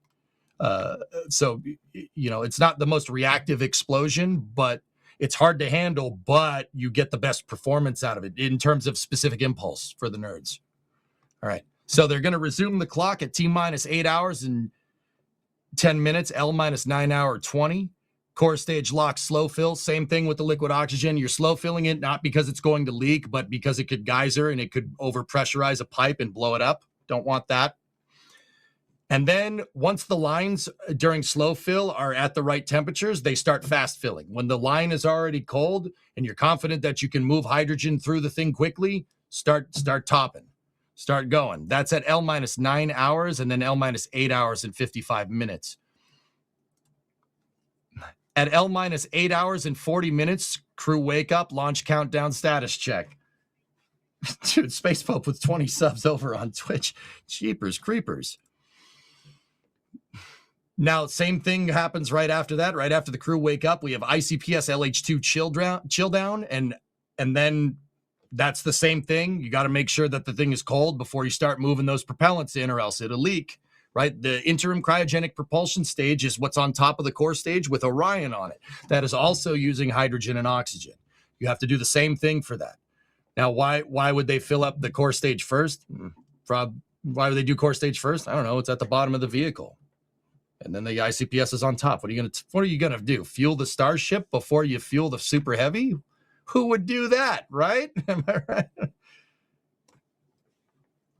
SpaceX does do that, but that's for a different reason. Remember, different propellants, but you get the idea. So after the LH2 lines on the ICPS are chilled down, then they go into fast fill, and then they do core stage LH2 topping and then replenish. All right. So Furs gifted 20 over on Twitch. Furs, and thanks, buddy. All right. So after that, when the core stage will get topped off at L minus 7 hours, 40 minutes. When it gets topped off, you can't just, it's like, oh, it's full of fuel. We're good to go. All right, just leave it there. No, not a good idea. Remember, I said hydrogen is really, really cold, right? Because it's so cold and it's at pressure inside of that tank, it boils. So does liquid oxygen. So they have to top it off, fill up the tank. So they got to kind of go into slow fill to make sure that the tank is fully topped off. and then they go into a replenishment mode right after that. The replenishment mode makes it, remember, I said they have those hydrogen circulation systems. Hydrogen likes to leak, but it also boils. So you got to give the hydrogen, that gaseous hydrogen, a place to go, because that's just going to happen anyway. Because the propellants, your fully cryogenic propellants, boil. Yeah, liquid oxygen, cold at pressure, it boils. It's weird, right? And liquid hydrogen too. Liquid hydrogen is even colder than liquid oxygen, right? So they go into a replenish and topping mode to make sure that the core stage, if you just left it there, it would just boil off all the propellants inside and then they would leak out, right? They put it into replenishment mode, which has the propellants boiling off. The gaseous hydrogen goes out the purge flame, and then they're just slow filling it from the tank structure or from the tank farm. Replenishment is really important to make sure that it has a full tank of gas when you go to take off. You probably want that. You probably don't want it to be empty. That would be bad. All right. So after that, at L minus 7 hours, 25 minutes, you have the LH2 vent and relief test. ICPS LH2 vent and relief test.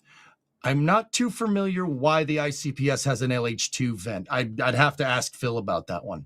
But after that, you have LH2 topping start on the upper stage, and then they go into replenishment. Same exact thing as the core stage, but they go into replenishment at L minus 60 hours 50 minutes.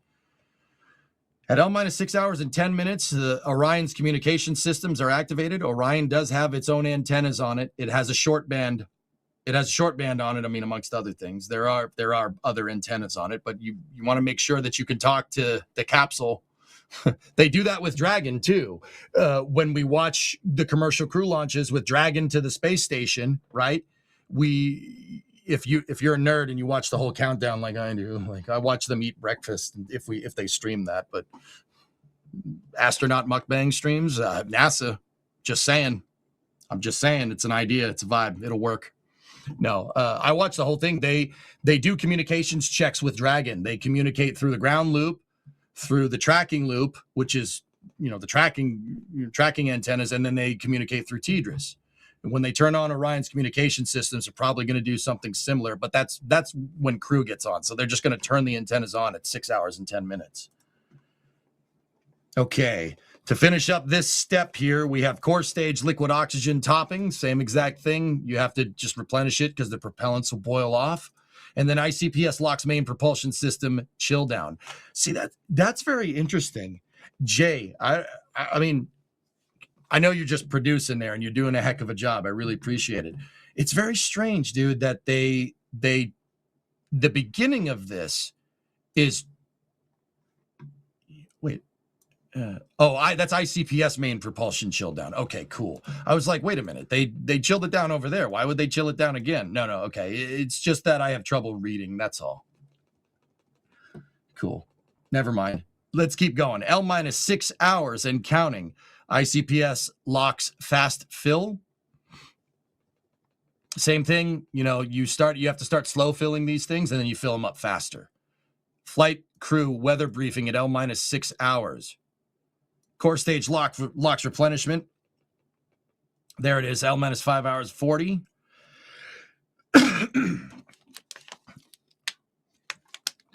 ICPS locks vent and relief test. See, I gotta ask Phil what those things are. Chat, do you guys know what that is?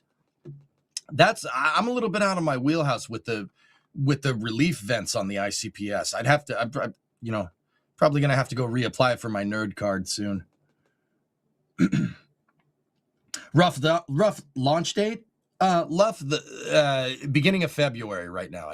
It's the first week of February. It really depends on how good the testing goes from post rollout. So we have ICPS topping, stage pad rescue. Yeah, see, some of these I'm not 100% sure. Closeout crew assembly at minus 5 hours and 40 minutes. So the closeout crew are the people that help the astronauts get into the vehicle. They're the last people that talk to the crew on the ground before they send it. Late stage abort testing, Rusty? Maybe. What's up, dude? For the stage pad rescue, I wonder if that's staging the vehicle at the end of the quote-unquote zip line. the crew escape system. Yeah, you're talking about the slide wire egress system. Slide wire. Yeah, that's what I was thinking for. Yeah. Yeah, maybe. It's weird word. I mean, it's no doubt that those vehicles will be in place. I mean, the closeout, that's kind of the closeout crew there. But let's keep reading. Maybe it'll be self-explanatory when we go down a little bit further. Flight crew begins donning launch and entry spacesuits at L-5 hours 40 minutes. That's those leak checks that Jay was showing us where they were sitting in the recliner with the orange suits. That's that, man. And yeah, just some space flight terminology, glossary of terms thing going on here. Donning means putting the spacesuit on. Doffing means taking it off. They use a bunch of fancy smancy terms with their future rides, spaceman. Okay, so ICPS locks replenish at 4 hour 40 minutes. All stages move into replenishment mode at 4 hours and 40 once ICPS is good. And then start the 40-minute built-in hold at 4 hours 40 minutes. Get Alex on. That's what I'm saying, man. I'm like, where is he? Alex would love this. But it's fine. It's fine. I'll just hold down the fort by myself. It's good. It's like they all called in sick and I'm the only one working on the grill tonight. I'm serving you up knowledge, all right? Dang. So that's part of the countdowns where we're starting to get into the new things that are just Artemis 2. Oh. So the L-4 40 hold. I don't believe we had that for Artemis 1. Yeah. 440 is a good number. It's a good engine. But yes, you don't know what that means, do you? I don't. No, I just agree with you. All right, that's fine. You can agree. That's cool. Yeah. All right. So, yeah, they start the 40-minute built-in hold. Yeah, Charlie Blackwell Thompson was talking about this in the press conference from this morning. This VOD is January 16, 2026. NASA had a rollout press conference this morning. And Charlie Blackwell Thompson, who is the launch director for this mission, she was talking about these new phases of the launch countdown. I understand holds, but why is it a 40-minute hold starting at 4 hours and 40 minutes? Seems like a lot. They put planned holds into the countdown, Logan. I can't speak to this specific point. I'd have to go see what Charlie said in that press conference again. I mean, I did cover it this morning, but sorry, I don't remember that off the top of my head. I have propane and propane accessories. Well, we're actually grilling with liquid hydrogen, with gaseous hydrogen because it's SLS, boy. Propane is good too, though. All right. I'd have to go back and look at the press conference. But yeah, planned holds are there to basically make sure, like, if something isn't working how you want, like if they have a hydrogen leak. If you just had a rigid countdown structure, right? If your T0 and L0 were the same the entire time and you had a hydrogen leak, what do? Your launch window has to be to the second with this launch. Remember, the moon has to be in the right place, right? Your launch window has to be very precise. So what do? Do you pause the count and then try to rush through the rest of the steps? No. You know what happens when you try to do rocket science too quickly. It usually results in an explosion, not the one that you want, right? So planned holds are built-in leeway into the system. Think about it like intermissions in a show, right? Just to make sure that, everything is good. And also that's time where we can go get popcorn. I've chosen the large tub. Sorry. All right. Back to the countdown. We're almost done. We're almost at an hour. All right. So closeout crew goes to the white room at L-4 hour 40 minutes. So the closeout crew, once again, those are the people that help the astronauts ingress. Once again, glossary of terms, ingress is going into a spacecraft. Egress is coming out of a spacecraft. The closeout crew will move to the white room. The white room is a clean room structure that is attached to the end of the crew access arm. The white room is there to make sure that no foreign contamination goes into the spacecraft. You don't want like a bird flying into the spaceship right before they launch. That would be awful. Can you imagine, like, oh, we got a squirrel in here. We got a squirrel in here. There's a gator in the payload bay. Like, we don't want that. So the white room is a clean room structure that maintains positive pressure. They actually pump air into it, and Yeah, that's not the white room right there, Jay. That's going to it on the crew access arm. It's there it creates positive pressure to basically prevent anything from like dust or dirt or whatever from getting into the spacecraft. So closeout crew going to the white room is probably them going up there and making sure that everything is configured before you open up the hatch for Orion to get in there. Okay, the flight crew departs operations and checkout suit room at L-4 hour 40 minutes. Flight crew departs to complex 39B at 4 hour 30 minutes. Flight crew walkout at 4 hour and 4 hour 25 minutes. Orion preps for flight crew ingress. See, that's what I'm talking about. Yeah, they go to the white room to make sure the capsule is ready to go, ready for astronaut ingress. Right? Okay, so flight crew goes to the white room at T-minus 4 hours and 20 minutes.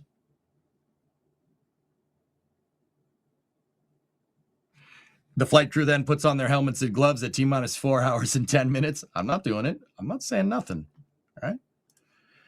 Flight crew ingress, communications checks, and suit lead checks at -4 hours, L-3 hour 20. So they will, once they get into the spaceship, they're going to connect their suits into the environmental control and life support systems, or ECLIS, on Orion, and make sure the suits don't have any leaks.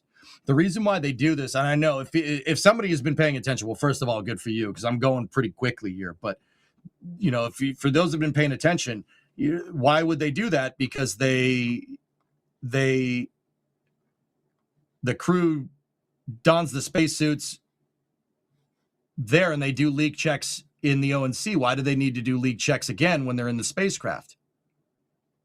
I don't know. Maybe the leak was developed. Maybe somebody snagged the spacesuit on part of the launch umbilical tower. Or maybe, I don't know.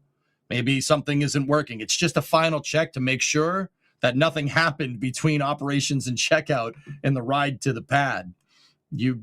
Once again, it's about being prepared. And, I don't mean to sound like all corpo, but right, the best in space flight, the best defense is a good offense.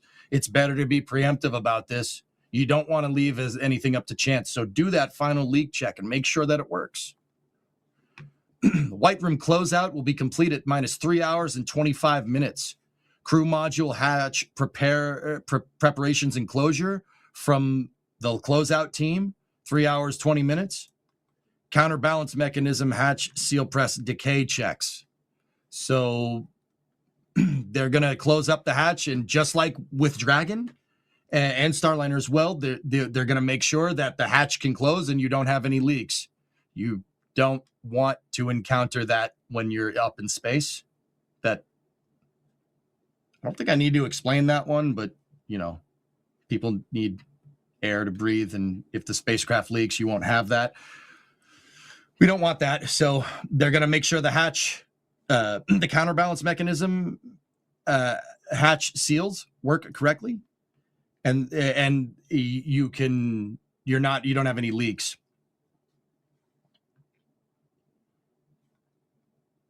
All right. I'm just doing a quick check over chat. Yep. Chat check is confirmed. Okay, so actually, all right. One of my buddies, one of my viewers over on Twitch tells me about the relief valves. So the ICPS locks vent and relief test during countdown, occurring roughly 5 to 5.0 hours before launch, verifies proper venting and topping of the cryogenic fuel tanks, a crucial step to manage the super cold propellants. Okay, so it's just making sure their vent valves are working correctly, Goalie. I got it. Cool. All right. So the crew module hatch service panel install and closeout. So the hatch service panel is, I want to call it a fairing. It's the fairing for Orion, but I think a more apt way to say it would be that it's part of Orion's shroud for the launch abort system. Orion is riding inside of a fairing, and that fairing is attached to the rockets up at the top, which is basically your ejector seat if something goes wrong. Jeb Kerbin forbid, right? So not only do they have to close the hatch, but they have to close the shroud right there. It's on that conic part of the launch abort system. They have to close the hatch service panel. So they don't need to do leak checks on that, guys. But because it's not, the fairing isn't pressurized. You ideally don't want fairings to be pressurized. Or, shrouds for launch vehicles. You don't want none of that to be pressurized. So they just close it and lock the door. From there, crew's in. That's it. You're in. And what's crazy to me is that the crew ingress is like 4 hours before the launch. Can you imagine? You just got to sit there for like 3.5 hours before you go to the moon.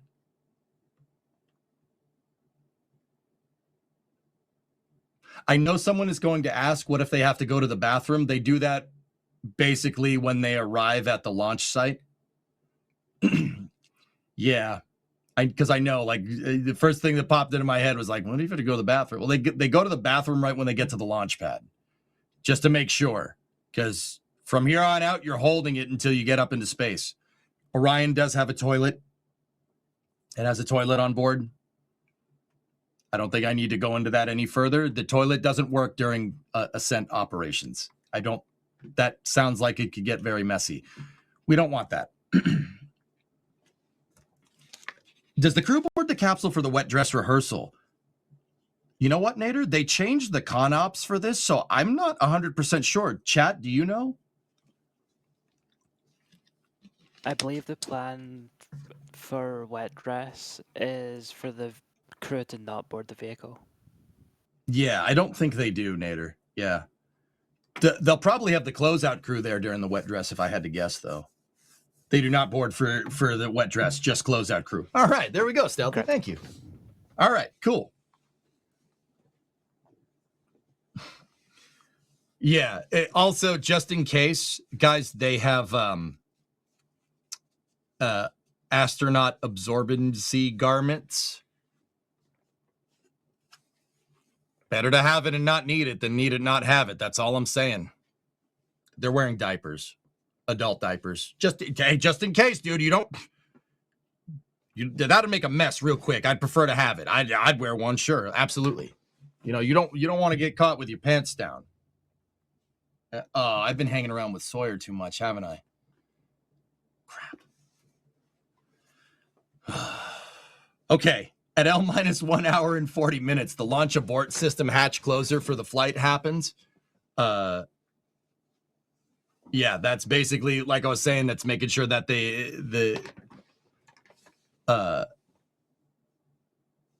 making sure that the outer shroud is closed and ready to go. From there, we move to L-60 minutes and counting. Whoa! Hey, wait a minute. Before we get into that, I'm going to go through the support. We got Telstar 86 with a 5 pounds sterling super chat. Oh, thank you, old boy. Appreciate that one. Welcome to the EJ Trench, where all opinions and comments are spicy. Yes, we have a little bit of picante on our flame trench tonight. Yes. Telstar, I know you don't talk like that, but in my mind, this is my flame trench, dude. That's all I'm saying. We got Shazbert Toddbot with a $5 super chat. If I have to sit around for 4 hours, they better give me a gaming laptop. Maybe Orion has games. Hey guys, you got any games on your Orion? That was funny for someone. I know it. All right. And then we got Hawaii Mike with a $100 super chat. Whoa. EJ, amazing job. Thanks, man. Right on. I'm trying, man. I actually wanted to go through all this, and I'll be 100% honest with you. If I wasn't doing Flame Trench right now, we would just be doing this on my stream. But yeah, no, it's fun. I'm happy to be here. I like this plan. I like this solo Flame Trench. I'm happy to be a part of it. Let's do it. All right. Jay, we're going to move back over to the countdown timeline. We're almost through it. We're almost through. All right. So at L-60 minutes, the launch director does a brief for the flight vehicle and TPS scan results with the CICE. Ooh, that CICE, I'm not sure what that is.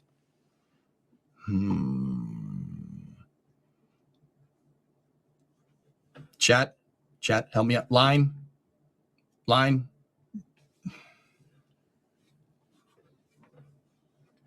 They're playing KSP while waiting. I don't know if that's a good idea, Nader, to be honest. Kerbal would be the last thing that I play when I'm like being launched into space. Ask an Alex time. Yeah, Jay, I would like to use the Ask an Alex option. Oh, we're not doing that? Are we still doing that? We're not doing that anymore, huh? Unfortunately, asking Alex is not available. I mean, in the future, nothing works. Right? Out of order. All right. So I will get you a definition of that. So that's the console imagery coordination and evaluation. Thanks, Ale. Console imagery coordination and evaluation. So is that a really fancy way of saying they're going to look at the rocket and make sure that everything looks okay? I'm fairly confident that that is a really fun NASA way of saying, like, yeah, we're just going to take a step back and look at everything and make sure it looks right. Wait, you're Alex? Prove it.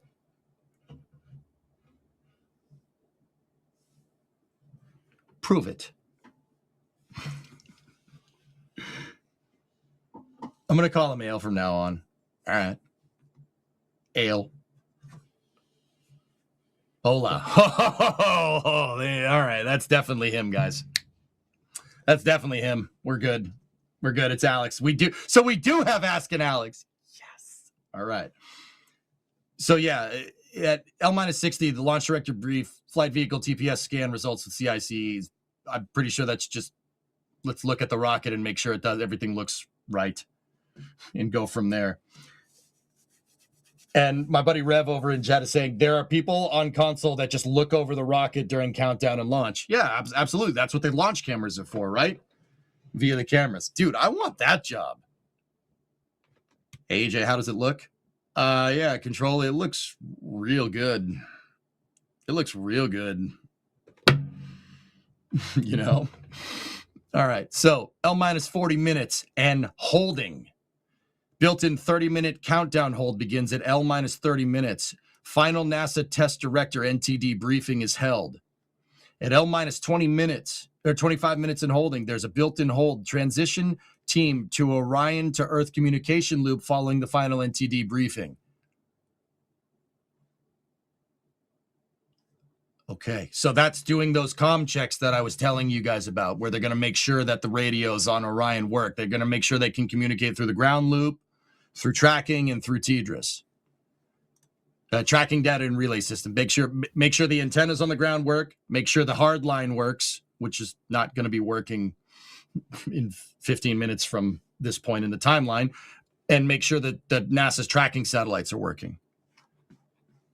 I think the L-25 transition to Orion to Earth. Charlie said in the briefing this morning that that'll be merging the launch countdown, which is normally, I think, channel 212, into the same day as what we know as space to ground normally.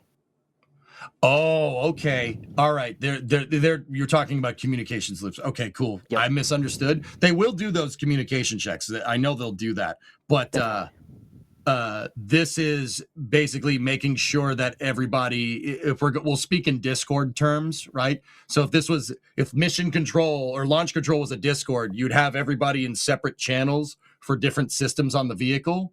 So 25 at L-25, they'll bring everybody into one Discord channel for the launch.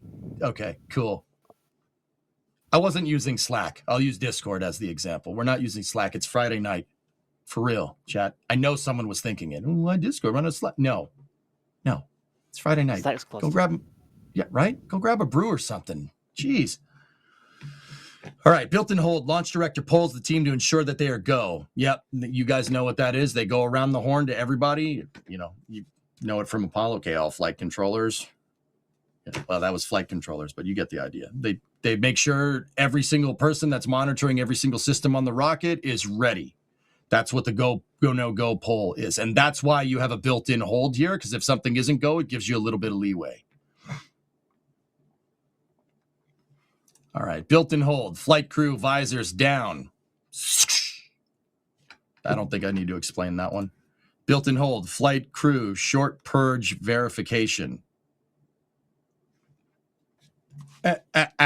Alex, what does that mean?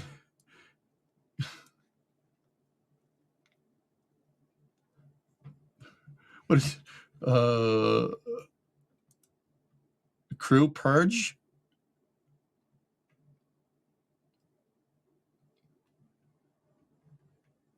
If they need to, do they have the ability to get near the ISS? No, J-Volt, no. The ISS, keep in mind, like if something weird happened, sending it to the ISS would be like, you know, like say you're in the ocean, right? And you're having trouble in the ocean, right? And somebody tosses you a life preserver, right?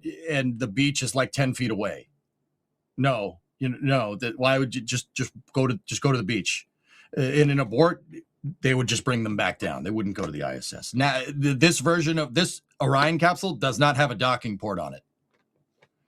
That would also prove to be a little complicated. Like going to the ISS would be more complication. Suit purge? Yeah, maybe. I see. We're gonna need to get Phil on here because I know like the vast majority of these I know what they are, but some of them I don't. That's when they test their diapers. Kevin, that's where my mind went, and I wasn't going to say it, but I'm glad that you said it out loud, so now I can blame you for it. All right, cool. Thank you. All right. We're into terminal count here. T-minus 10 minutes and counting. Ground launch sequencer initiates terminal count at T-minus 10 minutes. Crew axis arm retract at 8. Ground launch sequencers go for core stage tank pressurization. So what they're going to do, remember there was that topping off process that I was telling you guys about where they're recirculating propellants through the vehicle? They'll close that's when they close all those. They close all those vent lines, and then whatever's in the tank is whatever you launch with. Now, people are going to ask, does that mean that some of the propellant will boil off in the tank? A little bit, but not a lot. Orion Ascent Pyros are armed.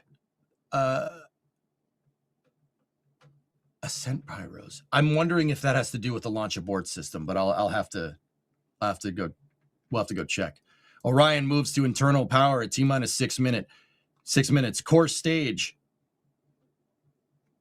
LH2 terminate replenishment. That's what I'm talking about. Yep, they're going to shut off the replenishment lines. Launch abort system capability is active at T-minus 5 minutes, 20 seconds. NASA test director lets commander know launch abort system capability is available at 5 minutes, 20. GLS's go for LH2 high flow bleed check. Checking for leaks. GLS's go for flight termination system arm at 4 minutes, 30 seconds. Ground launch sequencers go for core stage auxiliary power unit, or CAPU for short. Start at T-minus 4 minutes. The core stage auxiliary power system is in the MPS. It's part of the engine section for SLS, and that is what provides the main propulsion system, the engines, with power. The shuttle had APUs there for power. It's power, if I'm remembering correctly, it's power for the thrust vector control systems, for the gimbals, for the RS-25s, but it probably is for other components as well. Yeah, okay, outdoorsman. Yep. All right. Core stage APU starts at T-minus 4 minutes. And let me just speak to that real quick. If you guys watched a lot of shuttle launches back in the day, or you watched the Artemis 1 launch, and you've heard, a launch, you've seen a NASA launch stream right before liftoff, right, where they start the APUs on the shuttle and on SLS, it makes that distinctive like noise. That's the APUs. You can hear them. They'll have it mic'd up. You'll hear them when they go. That's a very familiar noise if you watched a lot of shuttle launches. All right. Core stage locks terminate, replenish. Yep, there you go. You're going to shut the replenish valves on the LOX tank. ICPS LOX tank replenish. GLS is go for purge sequence 4. So purge sequencing here is when they evac all the hazardous gas lines. So the ground umbilical carrier plate, tail service mast umbilical replenishment systems, or the burn-off systems, they purge them all out. That's very similar to like when Falcon launches with the ground gas closeout. The short answer here is that you don't want fuel and oxidizer or hazardous gases inside of your launch pad when the rocket goes to launch. Because if they are, then the launch pad catches on fire and possibly explodes. We don't want that. SpaceX does that ground gas closeout so to make sure that there's no liquid oxygen inside of their transporter erector, because it was known for catching on fire in the early days of Falcon. If you watch some early Falcon 9 launches, you see the umbilicals catch on fire as they detach. Fun times, except it's not. Most of this stuff is pretty expensive. We don't need it catching on fire unless we want it to catch on fire, like the rocket engine. We want that to catch. That's what we want. Not the launch pad, though. I mean, maybe some fire, as a treat. Okay, so T-minus 2 minutes and 2 seconds, the ICPS switches to internal battery power. This is basically when they shut the ICPS off from the grid. It's the batteries that are on board are what's powering all the systems. Think of it like if you live in a residential home, a generator transfer switch. It's a transfer switch. You're moving to power being generated or being provided at site versus the grid. That's what that does. That's what the switch to internal power does. You shut off from the grid. The booster will switch to internal battery power 2 seconds right after that. And then the core stage, 30 seconds after that. And then the ICPS enters terminal countdown mode. And then the ICPS has their hydrogen replenished. They shut it off at T-minus 50 seconds to make sure that they're going to squeeze the most performance out of that second stage, because they're going to need it where this thing is going. GLS sends the go for automated launch sequencer. On the shuttle, automated launch sequencer is cool, but on the shuttle, it was auto sequencer start. So what's the auto sequencer? That's the nice way of saying the flight computers on SLS. It's just the computer that sequences the events of the launch. It would think about it like it's the equivalent of run SLS launch.exe. No, it's not using Windows. For the exact reasons why you think it's not using Windows. That's not a good idea. I don't want Windows running my rocket into space. I don't think you do either. Okay. What? I'm sorry. I don't. I'm not just being honest. Core stage flight computer to automated launch sequencer. There you go. T-minus 30 seconds. Hydrogen burn-off igniters. Those are the sparklers. They're there to purge out hydrogen gas from the startup procedure when they spool up the power heads on the RS-25Ds. GLS sends the command for core stage engine start at T-minus 10 seconds. We have ignition on 4 RS-25Ds at T-minus 6.36 seconds. And then T0. We get boosters. No, we got a liftoff. That's when the 2 5-segment SRBs on either side of the core stage send it. And from there, you're going to the moon, baby. Going to the moon.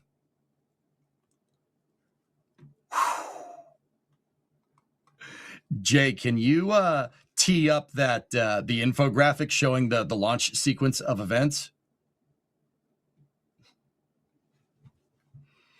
Oh man, guys, I don't know about you. I was getting myself fired up there. It's like that Jukebox Hero song from Ford. You could picture the scene, right? Like, oh, there it is, and then that's what happens right there. So, yeah, we got tower clear and roll pitch program or roll pitch maneuver, which is initiated at 9 seconds after liftoff. 1 minute, 11 seconds, you have maximum dynamic pressure, where it's the peak aerodynamic compression load exerted on the vehicle. They will throttle back the engines from there. And then at 2 minutes, 9 seconds, we have solid rocket motor, SRB separation. So SRB jettison, launch escape system jettison at 3 minutes, 18 seconds. Core stage main engine cutoff happens at 8 minutes and 3 seconds. speed at that point is already orbital at core stage main engine cutoff. That's well, actually, it's not orbital. It's very close. And then ICPS separation and ignition at 8 minutes, 15 seconds. And then you'll get circularization. Basically, you're pretty much circularized from there. They do the perigee raise maneuver 49 minutes in, and then the apogee raise burn 1 hour, 47 minutes, 50 seconds into the flight. From there, you have the ProxOps demo, 3 hour, 24 minutes, 15 seconds into the mission, and then depending on how that goes, after a couple of orbits, shakedown of the capsule, they're go for the moon. It's a little bit later, but crazy. This is crazy. This, like, guys, I understand that people don't like SLS. Like, yeah, it's too expensive. They should get the cost down. And honestly, my only beef with SLS is that it doesn't launch enough, if you really want my honest opinion, right? But man, is this going to be a show when this thing goes. Oh, man. And remember, the whole point of this flame trench is me reiterating the point that Jebediah Kerman willing, we are going back to the moon, and at least for a flyby, in less than a month. That's crazy. How did we get here? It's absolutely bananas. We could see this again within less than a month. Yeah, right? Yeah, see right there? There's those little puffs. That's the APUs. That's the There's the sparklers. So once again, those are has-gas purging sparklers. They're basically Roman candles, but a really, really cool space age version of one. That's the sound suppression water system. Oh, man, that's going to be sick. Look at that thing go. Dude, that's righteous. Oh, my goodness. Oh, that's pretty cool, man. That's pretty good. That's pretty good. I don't hate that. Don't hate that, man. Let's reiterate, Starship is needed for Artemis 3, and we need Starship talk. Dude, I'm just happy that we're in a timeline where NASA still has super heavy launch capability and the commercial market also has super heavy launch capability. Because I don't know about you guys, like I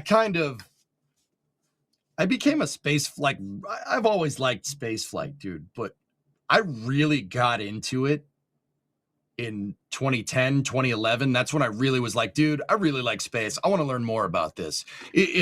If you have the space bug and you like this stuff, you know what I'm talking about. You're like, I should really learn more about this. And then you discover an infinite rabbit hole of engineering and learning, which, yeah, still learning like 15, 16 years later. I would still tell you I'm not the best at this, right? But also at the same time, when I really started becoming a big space flight nut, we had nothing. Nothing. The shuttle went out. Constellation got canceled. And our entire human spaceflight program was basically relying on a company that had barely launched a couple of rockets into space. I mean, that's SpaceX. But, the future was so dang uncertain. It was so uncertain. We didn't know. You didn't know what was going to happen. In fact, like most normies at the time were like, is NASA done? Are we done with it? We don't do that anymore? Is NASA shut down? That's the question I got asked the most when I started streaming. 2012, 2013. What's NASA doing now? Didn't they get shut down? We are a far cry from that now. And man, does it feel good. Oh, it feels fantastic. We have multiple super heavy launch vehicles and then a cornucopia of heavy launch vehicles backing them up. We got stuff like Falcon Heavy, right? You got stuff like New Glenn 7x2 and then 9x4 coming down the pipe. Starship Block 3, SLS, Falcon. And then, you have kind of like the second wave of commercial companies coming through. This year, Stoke is going to fly that Nova rocket, right? And then you have relativity with Terran R, which is that's bigger than Falcon 9. And then Rocket Lab with Neutron. This is ridiculous. Oh, this is so good. This is so good. It's so good. The space program is great. This is fantastic. You know, like, you know, everybody, people have their criticisms about SLS. And, you know, if you say commercial is the future, I wouldn't disagree. But also, it's pretty cool to have both. It's pretty cool, man. Pretty cool. Pretty cool. It's pretty good. This is pretty good. I'm just saying. You know, like I said, I remember what it was like when we had nothing. That sucked. That was not cool. This is pretty cool, right? Like, that was not fun. You know?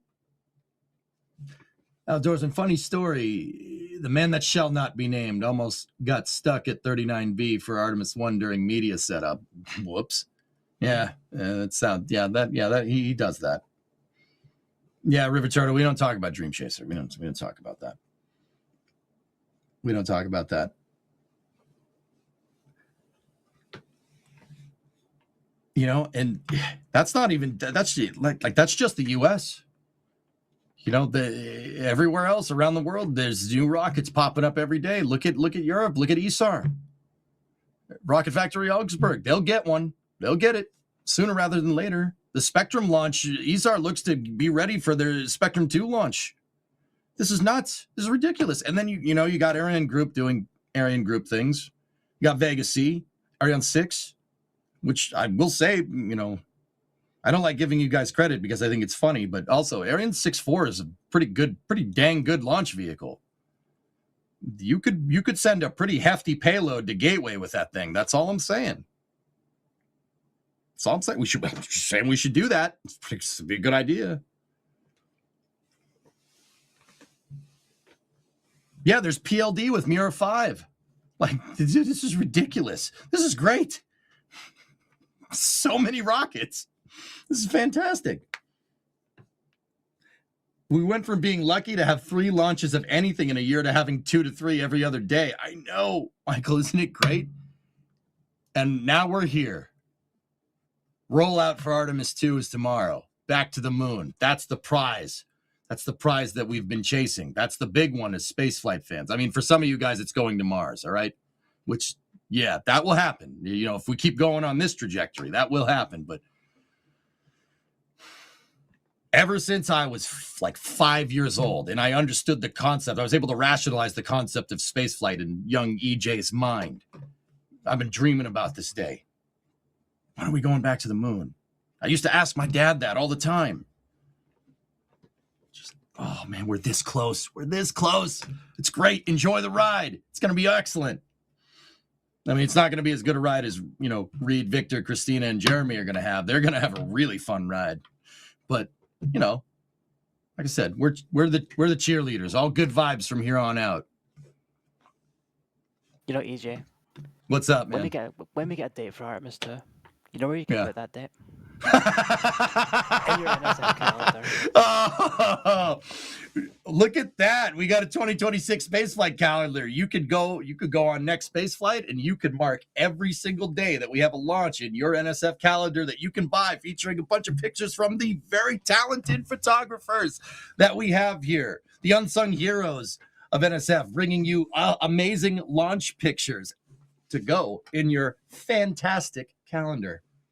Fantastic. You know, Jay, we did all those prediction streams. I'd be interested to see if, like, somebody, you know, I mean, it's a little bit analog, right? But if somebody bought the calendar and filled it out and saw how many of our predictions came true with like flipping through the calendar like a flip book, that'd be pretty funny, man. That'd be pretty good. Yeah, right? Hopefully we do it better than last year. Oh man, my predictions were so bad. I got like everything wrong. 2025 was not my year for this. I'm usually really good at this, but either way, guys, yeah, if you want to give us some support, you want to support our launch photographers, you want to have a good calendar for your office, there you go. Or your bedroom, there you go. You know I'm not big on merch plugs, dudes. It's not really how I roll, but this does support us. It does support us, and it does help us give you cool content like this, where I'm sitting here talking to you about launch countdowns and timelines, for going back to the moon. And then, that basically keeps Jay employed. And Kevin, he does something. I'm pretty sure it's all Jay, right? Right? Who's Kevin?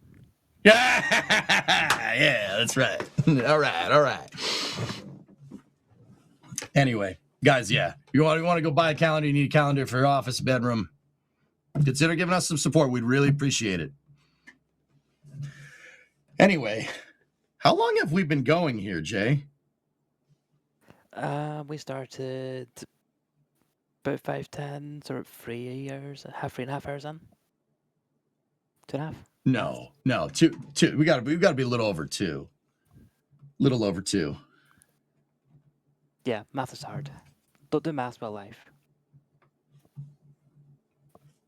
Yeah, doing math in public is, whatever. It's fine. It's fine. 2 hour 15. Nice. 2 hour 20. Good stuff. I you know what? Part of me is like, I want to go and look to see what else is in that dang press kit.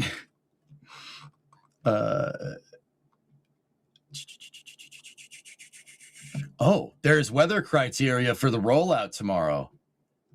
It's a little ways down from the timelines, Jay. I think we should probably touch on that, considering the thing is going to potentially roll out in less than 12 hours. You guys ready for more? Ready? I'm going to feed you. I'm going to feed you that knowledge. I'm a chef. We're cooking up food here. Outdoorsman, I refuse to acknowledge your comment because Alco. All right. So the basic weather criteria for rolling to the pad. Do not roll to the launch pad if the lightning forecast is greater than 10% within 20 nautical miles of the launch area during rollout. Do not roll to the pad if there is a greater than 5% chance of a hail forecast in the launch area during rollout. Do not roll to the pad if sustained wind forecast is to be greater than 40 knot peak wind or greater than 45 knots. Do not roll to the launch pad if temperature is less than 40 degrees Fahrenheit. If temperature is less than 40 degrees Fahrenheit or exceeds 95 Fahrenheit. So for Celsius people, that's like 5C, and I think 95 degrees is like 32, 33C, something like that. So you have a delta of between 5 degrees Celsius and 30. Can't be too hot or too cold. It has to be just right. The Goldilocks zone of rollouts. So yeah, I don't think the forecast has any of those criteria for tomorrow. It might be a little bit cold in the morning, but yeah, I think we're looking good for a rollout here. I think we're looking good. Looking at a very, very reliable weather source of Apple Weather, I'm seeing, we don't go below 12 degrees Celsius. Oh. So temperature's good. Wait, Jay, which one do you use? Celsius. Oh. That's Real good, units. I guess. Yeah, real units. Yeah, whatever. I prefer lunar units, the country that went to the moon's measuring system in the past. Yeah, I prefer those ones. Those ones are pretty cool. Just saying.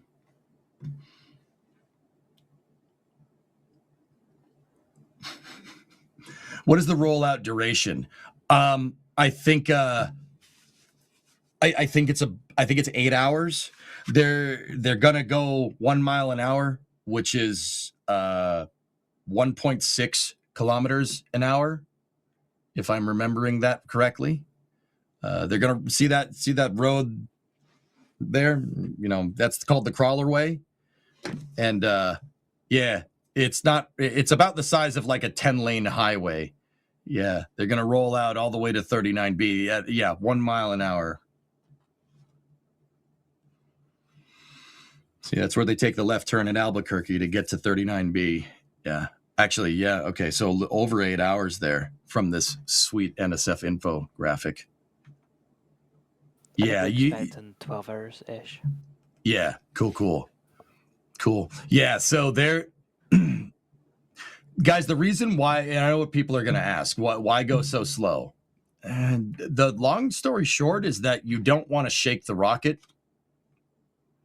It has solid rocket boosters on it, those, and a lot of delicate instrumentation on board. Could they go faster with the CT? Maybe. The crawler transporter, when it's unladen, can do almost 2 miles an hour. I'll be honest with you, 1 mile an hour for moving 16 million pounds of launch pad and launch vehicle is that's pretty fast. It's pretty fast considering. But yeah, 12 hours, not 8. I was wrong. Excuse me. Arcanus, I'll show your message. That is for the SRB transport, not for rollout. That's a different phase of the mission. Yeah, keep fireworks in it until launch. James, yeah, that's the gist of it. Yes. Charlie said 10 to 12 at the pre-roll conference. Yeah, cool. It's terrible, Tom, because I covered that thing.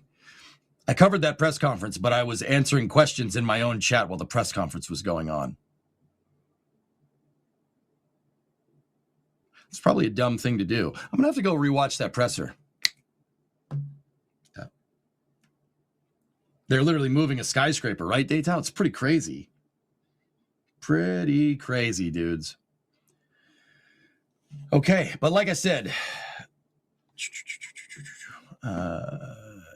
give me 1 second. I'm just going to throw something in the back channel.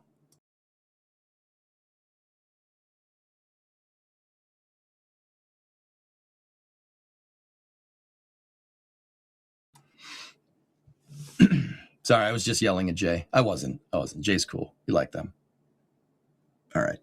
Outdoors, and acknowledge or no plate-sized cinnamon rolls when you come to EAA. That's fine.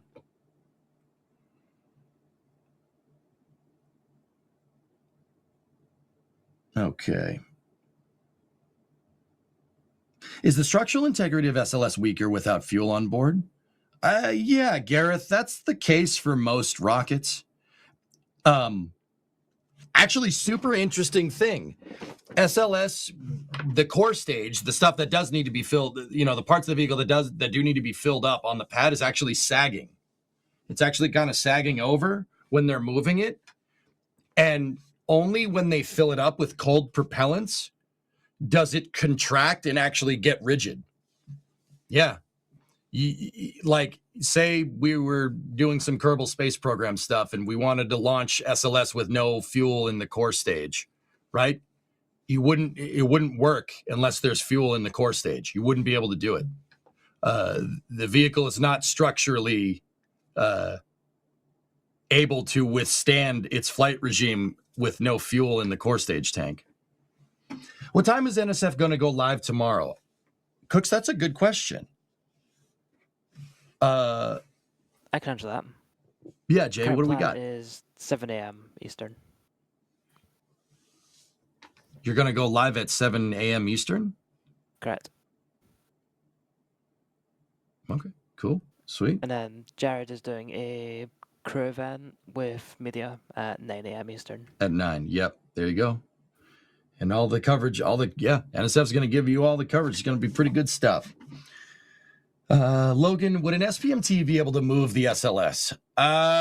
You would need a lot of them, and you would need to pave the crawler way. I did answer this a little bit earlier, Logan. To be honest with you, could SPMTs move it? Maybe. I'd really be worried about the SPMTs sinking into the ground. That's the reason why the crawler way is made out of rocks, and why the crawler transporter is a tracked vehicle. It's a better way to spread the load. And even then, the Tennessee River rock, the Tennessee River rock is very frangible. It's designed to be compacted. And if you guys are familiar with Falcon 9 landings, Falcon 9 has an aluminum honeycomb crush core in it. So if Falcon 9 hits hits the drone ship a little bit tough, it comes in with a little bit of a rough landing, it'll crush the legs. That's what the crawler way does. That's why the river rock that's on the crawler transporter or on the crawler way gets crushed. It's a crush core to make sure that the crawler transporter, the rocket, and the launch umbilical tower don't sink into the ground. Florida, if you're familiar with it, is very swampy. There's a very high what's called a water table. It's very, very muddy and swampy ground. And, they said you couldn't build a launch pad in a swamp, but we did it anyway. And it never sank into the swamp. Well, that's because of stuff like the crawler way. Yes, this is one that got crushed. See how it's really, really flat on one side and really, really not flat on the other side? Yeah. Of course I have that. Why wouldn't I? It was given to me. It was a gift. It was presents. It's not fungible. It's frangible probably isn't the right word. It gets crushed. And crushing the rocks when the thing moves it, when the crawler transporter moves the mobile launcher with the rocket on it, crushing the rocks absorbs that energy that would otherwise sink the crawler into the ground. Yes, Sail C-39 is on huge tracts of land. Absolutely. I think it's important to acknowledge that Administrator Isaacman has committed to a longer Q&A session tomorrow. He did, Cooks. Yeah. One day, son, this will be all yours. Man, what? The VAB doors? No, not the VAB doors. No, you're not going to sing here on this launch pad. Anyway. Are there any shuttle-flown engines on Artemis 2, or are they all new? They're all flown, Noctralox. They're all shuttle. They're all engines from the shuttle program. Yeah. I don't like that. But if shuttle engines are going to be used in expendable capacity, using them to send people to the moon I'm okay with that. It is what it is. Hey, EJ. What's up? We've about 14 minutes left. 4 people come back from space this week. Oh yeah. Oh yeah. We're going to talk about that. We could talk about just a little bit. I mean, yeah. The other thing is that Crew 11 came back and splashed down off the coast of San Diego, California, a little bit earlier this week. Dragon came through, and it was imaged by a WB-57 or that was flying around out there. The crew splashdown was great, and yeah, we didn't really get many views from like the recovery per se. Guys, the reason why Crew 11 came back earlier this week, they were originally scheduled to come down about a month from now. The reason why they came back is because one of the astronauts that was a part of this crew had a medical emergency. Don't worry, they're fine. It's just something that they weren't sure about. And once again, you don't roll the dice in space flight. If you have a problem, you fix that problem right away. Work the problem, people, right? Like I don't want to know what it was designed to do. I want to know what it can do. Really kind of that kind of stuff. I mean, that's more spacecraft. But yeah, so Crew 11 did come back down a little bit early. But that was out of an abundance of caution because whatever the medical emergency was is something that really couldn't be treated up at the ISS. I'll be honest, we don't have a medical bay up there. I mean, we do like first aid kit and a couple of other things. But yeah, they did come down. They splashed down. The splashdown was at 3:40 in the morning Eastern time. So that would have been 12:40 a.m. Pacific local time where it came down. Dragon did come down. Everything's good as far as we can tell. Crew 12, the mission that was supposed to relieve Crew 11 is going to happen actually sometime around when Artemis 2 flies. So, yeah. And I know people are going to ask, what was the medical emergency? We don't know. Astronauts' private medical information is not like public knowledge. because it's private. You know, you have the Hippocratic Oath, so we don't really know what went wrong there, and we're probably never going to know because it's personal information. So, yeah, all we can do is just hope that whoever did have a problem is healthy and they'll be around to fight another day. The hippopotamus oath. That's what it's called.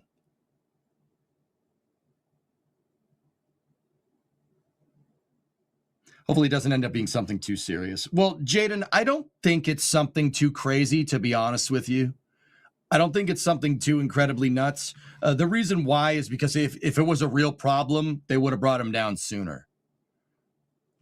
So it wasn't something that's pressing. You know what I mean? Like, oh gosh, we got to get out of here now. Oh my gosh, this person needs to call an ambulance, right? But not for me. No, it wasn't anything like that. It was pretty much done out of an abundance of caution. Once again, you don't want to roll the dice with flight operations like that. All right. You try to keep the ship on an even keel as much as possible. If the ship starts listing in one direction, you don't just sit there and be like, yeah, that's fine.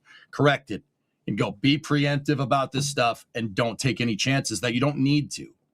Right. That's what space flight is all about. Right. So whatever this was, it wasn't a crazy pressing emergency, but it was something that they needed to bring them down relatively quick for. So that tells me that it's not urgent. It's just something, should probably come down sooner rather than later, just to be sure. Because who knows? Maybe it was something that's a chronic condition. Maybe it'll happen again. Maybe it was something induced from microgravity. Microgravity up there, guys, really screws up your body. Your body, once you get up into space, is like, wait, are we falling right now? What's going on here? And it gets a little bit confused. It shifts around lymphatic fluid in your body, and your head swells up, and you look like Mad TV. If you notice, we'll see it with Crew 12 when they first get up there. If they do a press conference, their heads look like they're red and puffy. That's because your body doesn't know how to distribute lymphatic fluid in a microgravity environment. Microgravity can screw up your eyes. You can have macular degeneration in microgravity. That happens. Yeah, you can't see.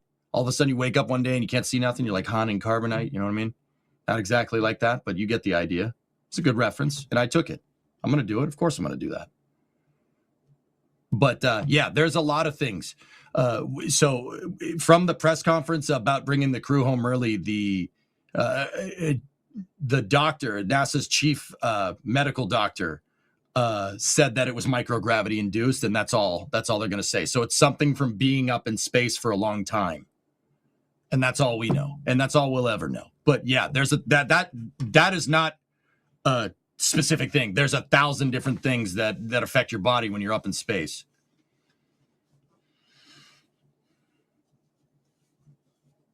My eyes are already screwed up. Yeah, I know, right? You have macular degeneration and it's not an acute problem. Yeah, Harrison. Yeah. NSF crew, to the government, these RS-25s have amortized to the point that they are worth less than the new engines. So they are actually a bonus to get another flight out of. Oh yeah, Tom, for sure. Regarding SLS launching with shuttle engines,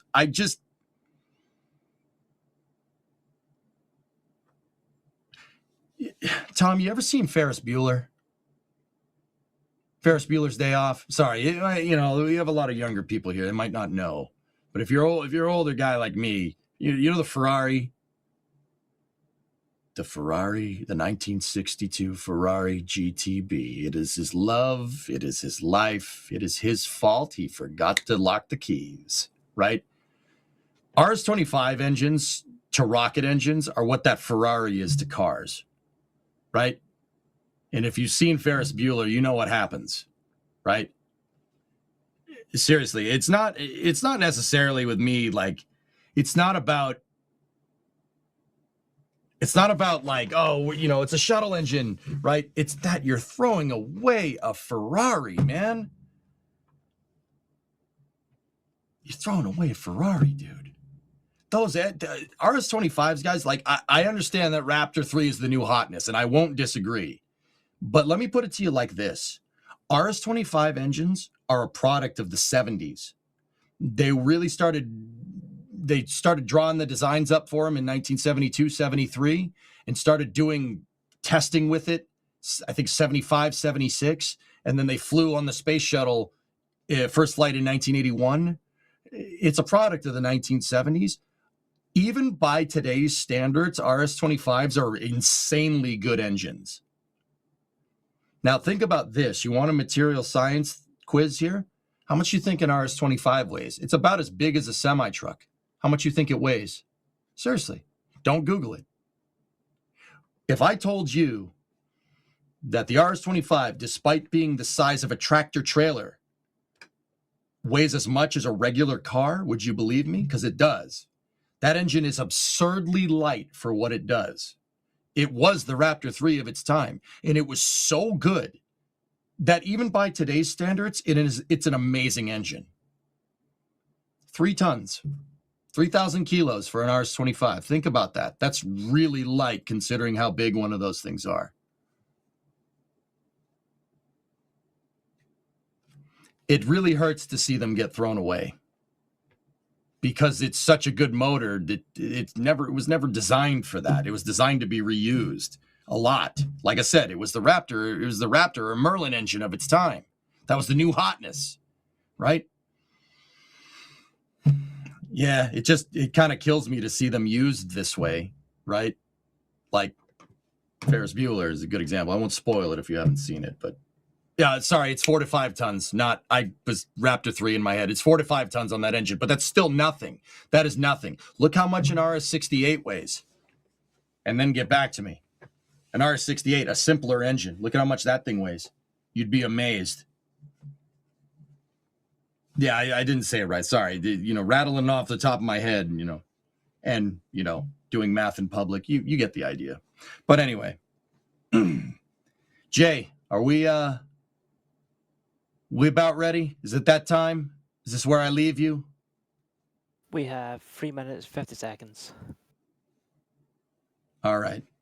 I think it's time to wrap this up. I'm gonna get through the last bit of support here. Mr. Fluffy with a $2 super chat. Definitely playing Galaga on the Orion pad. Absolutely. Well, that was good. That was fun. I enjoyed that. I'm here for the EJ Trench. You're here for the EJ Trench. EJ's been talking for 2 hours, 35 minutes by himself. This is what I do, Kevin. This is what I do, dude. But yeah, I hope you kind of enjoyed this a little bit off nominal flame trench thing. I mean, we pretty good discussions. We learned a lot about the Artemis 2 countdown timeline. That's pretty good. Hopefully you guys will join us tomorrow when we do the rollout. There's going to be a little bit early, but we'll be up for it. So once again, thank you everybody. If you stuck to the end, I really appreciate it. If you guys are watching this VOD of the Flame Trench, thanks for watching the whole thing. We really appreciate it. Really, really do. It's a privilege being here, and I don't take it lightly. Yeah, I do get some information off the top of my head wrong from time to time, and I apologize about that. But I try to bring my A game here as much as possible. If you like this, I do stream on Twitch from time to time, Monday through Friday, 12 p.m. to noontime to 10 p.m. Usually do about 10-hour streams during the week. If you want to come join me over there, some of that time is talking about spaceflight, just like this. We play games over there. I work on my cars. It's pretty cool. If you want to learn something, I try to make it so people learn something, and hopefully you learn something from this Flame Trench. Bringing up the rear with the gear, we had Jay Keegan on production tonight. Jay, thank you for joining me. Really appreciate it. It was fun. Yeah, this was a good time. This is a good time. You guys let us know if you want to see more stuff like this. I'm down to do more stuff like this. I love it. It's really good, man. Really good stuff. So yeah, thank you for everybody for watching. Jay, this is the part where we show all the people that support us, right? That's what we do now. That is what we do. Thank you for all the launch directors and flight engineers that support us, guys. We can't do what we do without you guys supporting. Really appreciate it. So I think that's going to do it for us. Jay, are we good? Did we finish? We actually got this done. We actually got this done. This is fantastic. This is fun. What's up?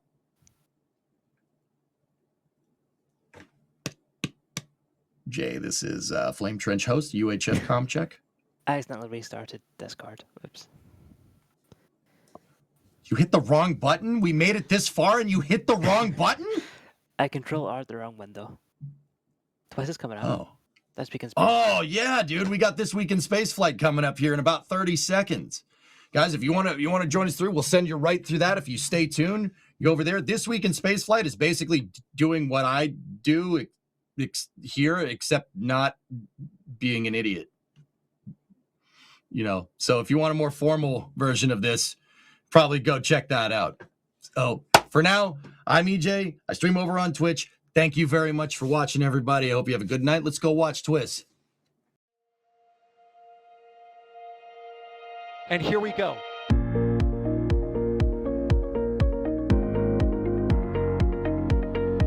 There's the W. Here's ignition. Following up.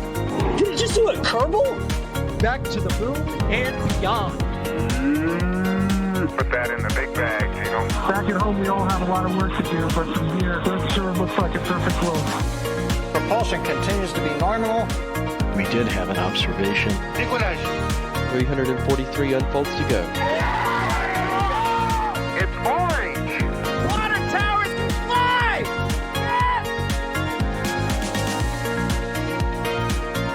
Bingo! Right in the center. Where's Jacqueline? There it is! That was surreal. That's not what we want to see. No! Oh my God. Yikes. You bet. We don't need any more of these.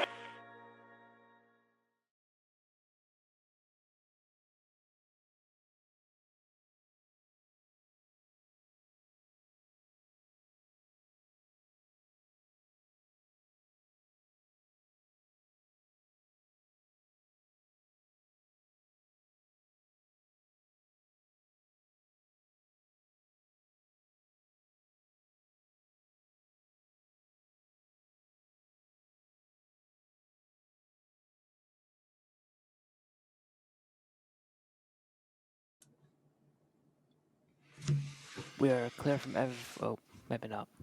Yep, we're clear from everywhere except maybe. Jeez. That was good. I forgot my Facebook. Don't tell KMR.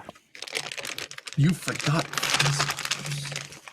Nah, dude, we did fine. For a two-man crew, that was fantastic. Thanks, man. Yeah, that went well. Yeah, that was great. People seem to really be into that. So, Yeah. What's that? I said it helps that you talk for 11. Yeah. No, that helps a lot. Yeah. Well done. Thanks, guys. Did I melt? Am I good now? I think you're good. KMR is always watching. You got to do more of that?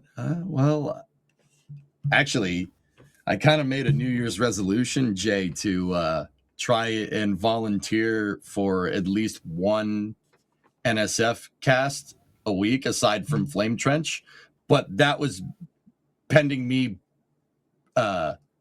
I will start doing that when I start being on time for my own streams. So we've pretty much at that point. So probably should be a good time to do it. Now that I said that live on the air, I really can't not do it. That's great. Yeah, Probably shouldn't have done that. Yep, that's lovely. It's great. Awesome. Wumbo Max TFT. That's right, man. That's right. And Engineer, hey, 26-month resub. Thank you. Here, let me go over to Memby's channel. Let me pull that up. You did amazing. Proud of you. Thanks, dude. Yeah, so that was my thing. Do at least one launch cast or commentary on NSF aside from Flame Trench a week. I'd say probably a good time to do that would be starting next week. So, what is Wumbo maxing? So, Austin, it is kind of a meme from my stream, dude. Guys, you didn't see me around on NSF much in late 2025. Heck, you didn't see me around much on my stream in late 2025. I did not have a good end of the year. A lot of real life events kept me away from work. So when 2025 rolled around, so about a year ago at this time, I always do a state of the stream. And I always kind of say like what my plans are for the stream. My plans for 2025 were to stream max, right? You know, we're gonna play every game to the full. Every game that we play, we're gonna play it to the fullest extent, right? We're gonna power play. We're gonna be power users for everything that we do. Like we're gonna max everything. We're gonna stream maxing. You know, we're gonna host max and stuff like that. So. Wumbo maxing is a play on that joke. If you've seen, it's a joke from SpongeBob SquarePants where, you know, you have it set to M. We had it set to M for maxing when it should be set to W for Wumbo. So we're Wumbo maxing in 2026 because I plan to power play a bunch of games in 2025 and real life kind of screwed that up. So I must have had the settings wrong.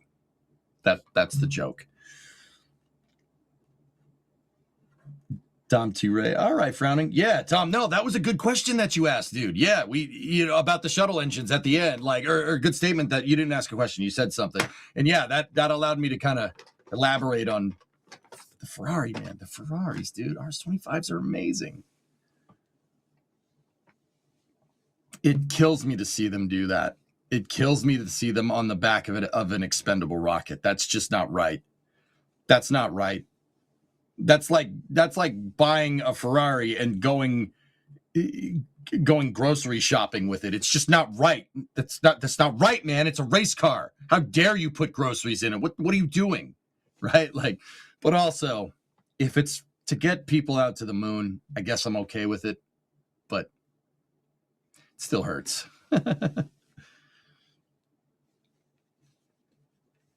EJ, Formula One engines are only good for one race. Well, no, Rupert, Ferraris are good for about half of a race and then they catch on fire. RS25s also catch on fire, so the analogy works. Yeah, that was a good one, but you kind of have to understand the meme, but also that was good, right? Yeah, that was good. Relevant press conference on Wednesday. Cool. Do you remember DOS throwing RS-25s into the ocean in KSP? Yes. Is it better to never fly than at all? No. Eric, I want to be very clear. No, it's if we're gonna use, it's good to see them used. What I'm trying to, this is a really, really coded way of saying the shuttle should still be flying. Is that like, I didn't think I had to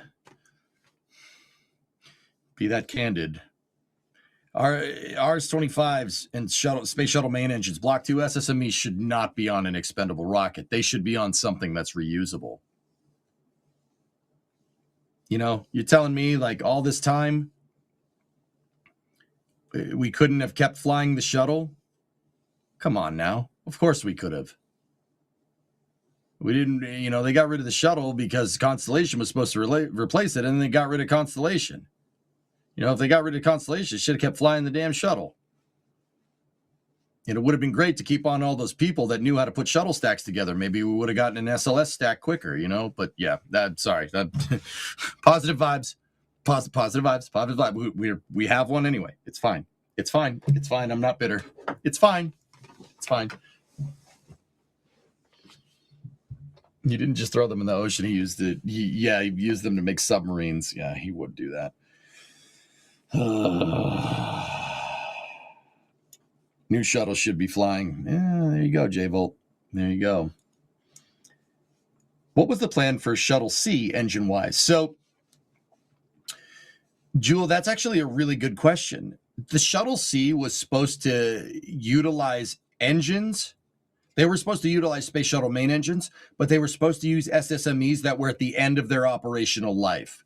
So just like any other mechanical piece of equipment, the engines are reusable, but like a car engine, an engine in an internal combustion vehicle is reusable, but it's only reusable for so long before it breaks, right?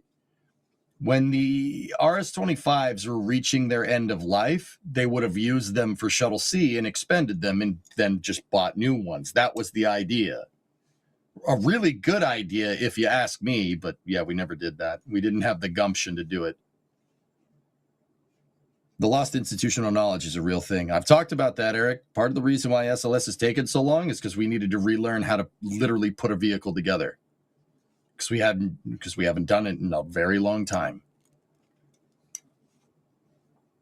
Dude, the day after STS 135, everyone that worked on the shuttle program at the Cape, they pretty much fired everyone. Like, that's like 4,000 people. That's no joke. And then rehired people to do the same jobs with SLS. And, you know, like I said, positive vibes are going to do positive vibes, right? Right. Oh. And people who knew how to fix poppet seals. Yeah. Interesting, right? Yeah. It took how long to bring them back? They didn't bring them back. They hired new people. Serious. I'm talking about the technicians that put the dang thing together. Puppet? Oh, jeez. Oh, boy.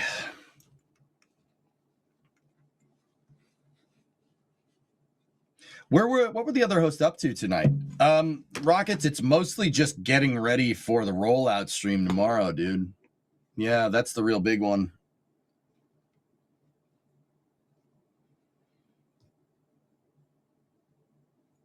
As long as you bring the Ferrari home after your shopping trip. Yeah. Are there people going for ESAR? I don't know, Austin. I don't know. Like I said, I've been pretty absent on NSF as of late. I'm probably not the right guy to ask, dude. And Sawyer was at the press conference. That's why he wasn't here. He's not near his computer. Sawyer's a very busy day. We've had scoping out possessions for tomorrow because, like, you don't cover Artemis rollouts very often. So yeah.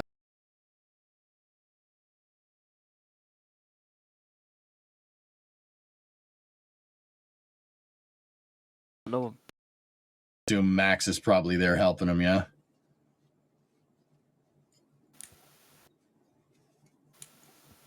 I'm not sure I can say, but everyone's busy. Everyone's busy. Lots to do.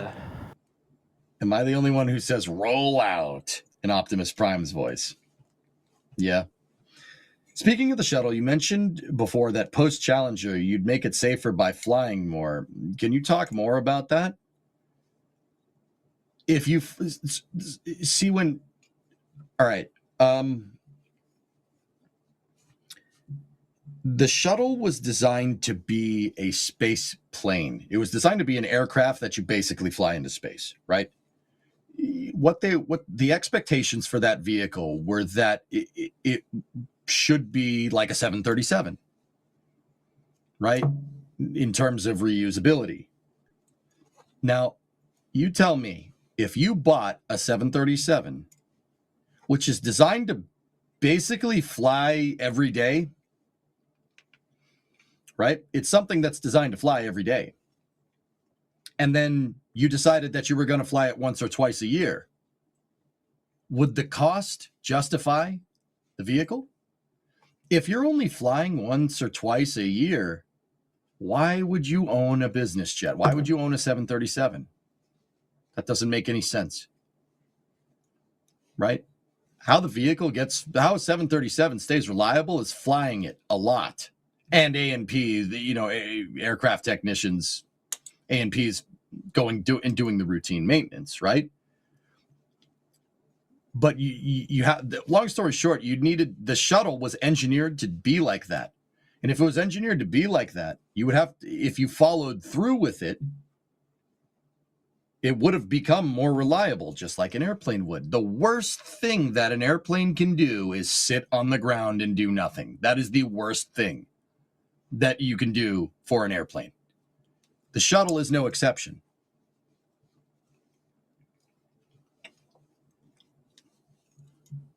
Positive vibes. Don't worry. Jared will single-handedly solve everything, and tomorrow we'll be dancing at Proxima Centauri. I hope so, man. I really think he will, dude. I really think he will. Even just him having a positive attitude about things I think that would be enough. That's enough to galvanize your workforce in a very positive way. Like, okay, for instance, everybody at SpaceX works really hard. Everybody brings their A game at SpaceX. Why? Because Elon does. He leads by example. Jared Isaacman is doing the same thing. He did the same thing when he worked at Shift 4. Relentless. And if you see your boss working harder than you, you're going to be like, "Oh man, I got to put in the time, we got to put in the effort." Right? That's the expectation. I think him even coming in and putting all this time in, flying his jets around, talking to everybody at NASA, doing press conferences, being on the news, just the positive attitude and the conviction that he has is enough. That's enough to galvanize your workforce and make people want to work for you. It's really important that if you're at the top, you lead by example.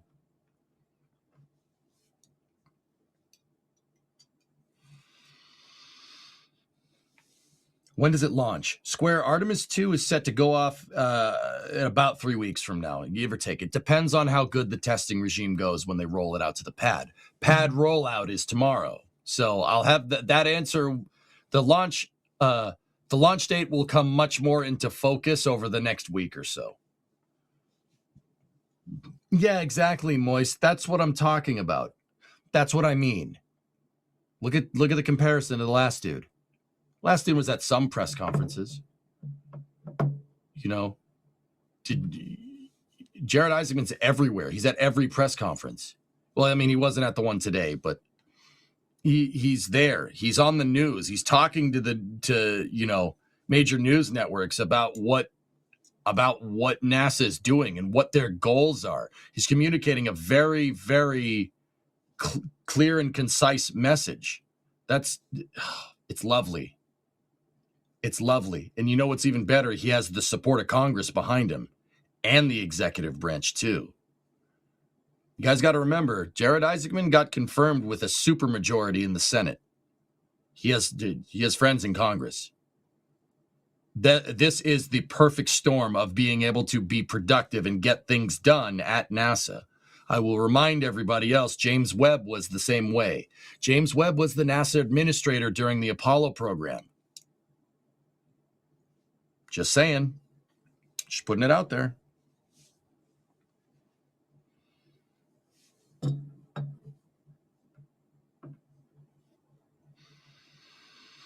Yeah, and he's buying good food. Yeah, that's right. Space lunch system, man. Jay, did you see that? I saw that. That was a great tweet.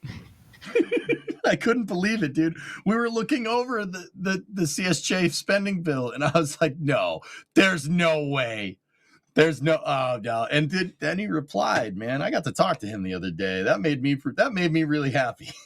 Did you see his response to Ryan? No, what did he say? Oh, wait, yeah, I think I did, but what did he say? I don't remember, but I don't think he caught on to what Ryan was saying.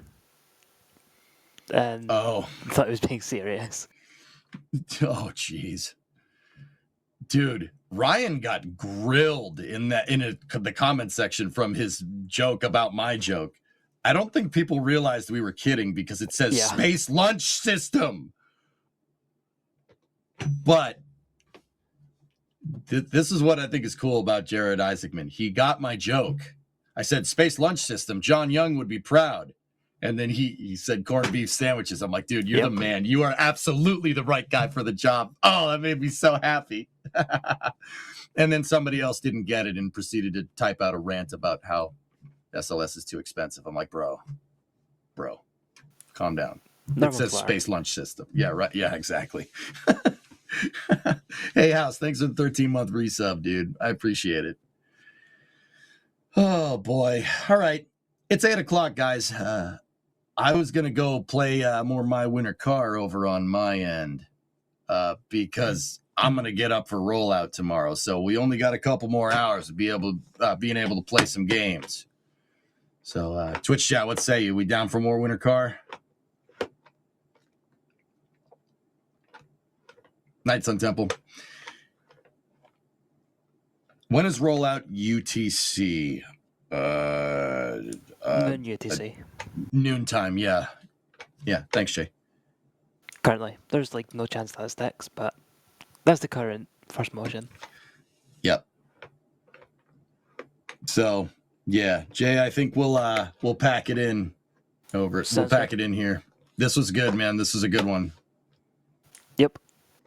Yeah, for what it's worth, I could do more of this if we need to. If people do like it, I mean, we'd have to look at the numbers and stuff. But yeah, I don't mind doing this. This is a good time. It was fun. Yep. All right, guys. On Twitch, I'll see you guys back over there in a second. Jay, thank you for producing. Appreciate it. Of course. Thanks, Membies. Thanks, Twitchies. See you guys.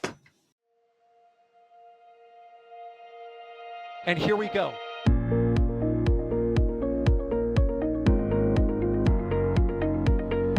There's the W. Here's ignition. Doubling up. Did he just do a Kerbal? Back to the moon and beyond. Put that in the big bag, you know. Back at home, we all have a lot of work to do, but from here, it sure looks like a perfect flow. Propulsion continues to be normal. We did have an observation. 343 unfolds to go. It's orange. Water towers fly!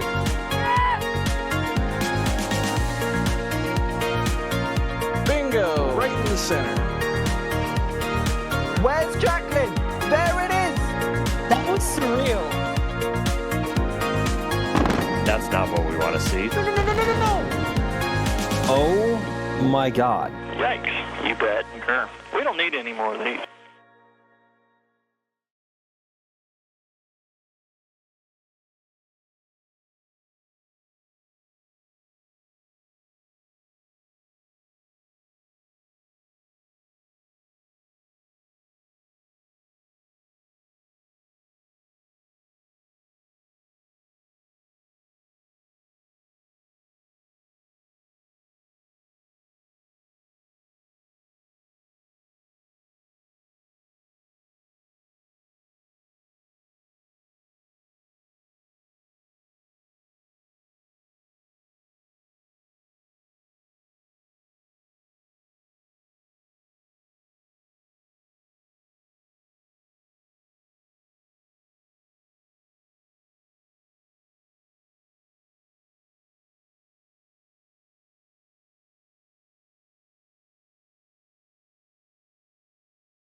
And we're clear. Okay, excellent show. All right, yeah. What do you guys think? That was pretty good. We did all right there. I was really trying to not have that be just space news, you know? But it kind of ended up being just space and rocket review on NSF, but whatever. Wait, why do I look piss colored? Hold on. What's wrong with me?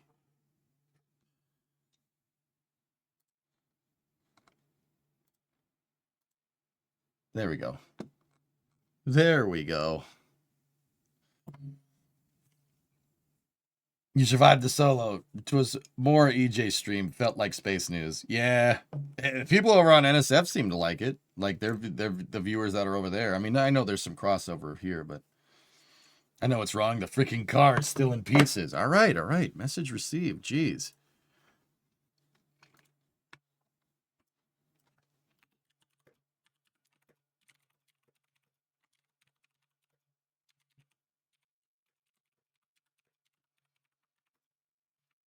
All right. What should we title this? We want some of that internet money for car parts. My winter car attempt 3 part 5.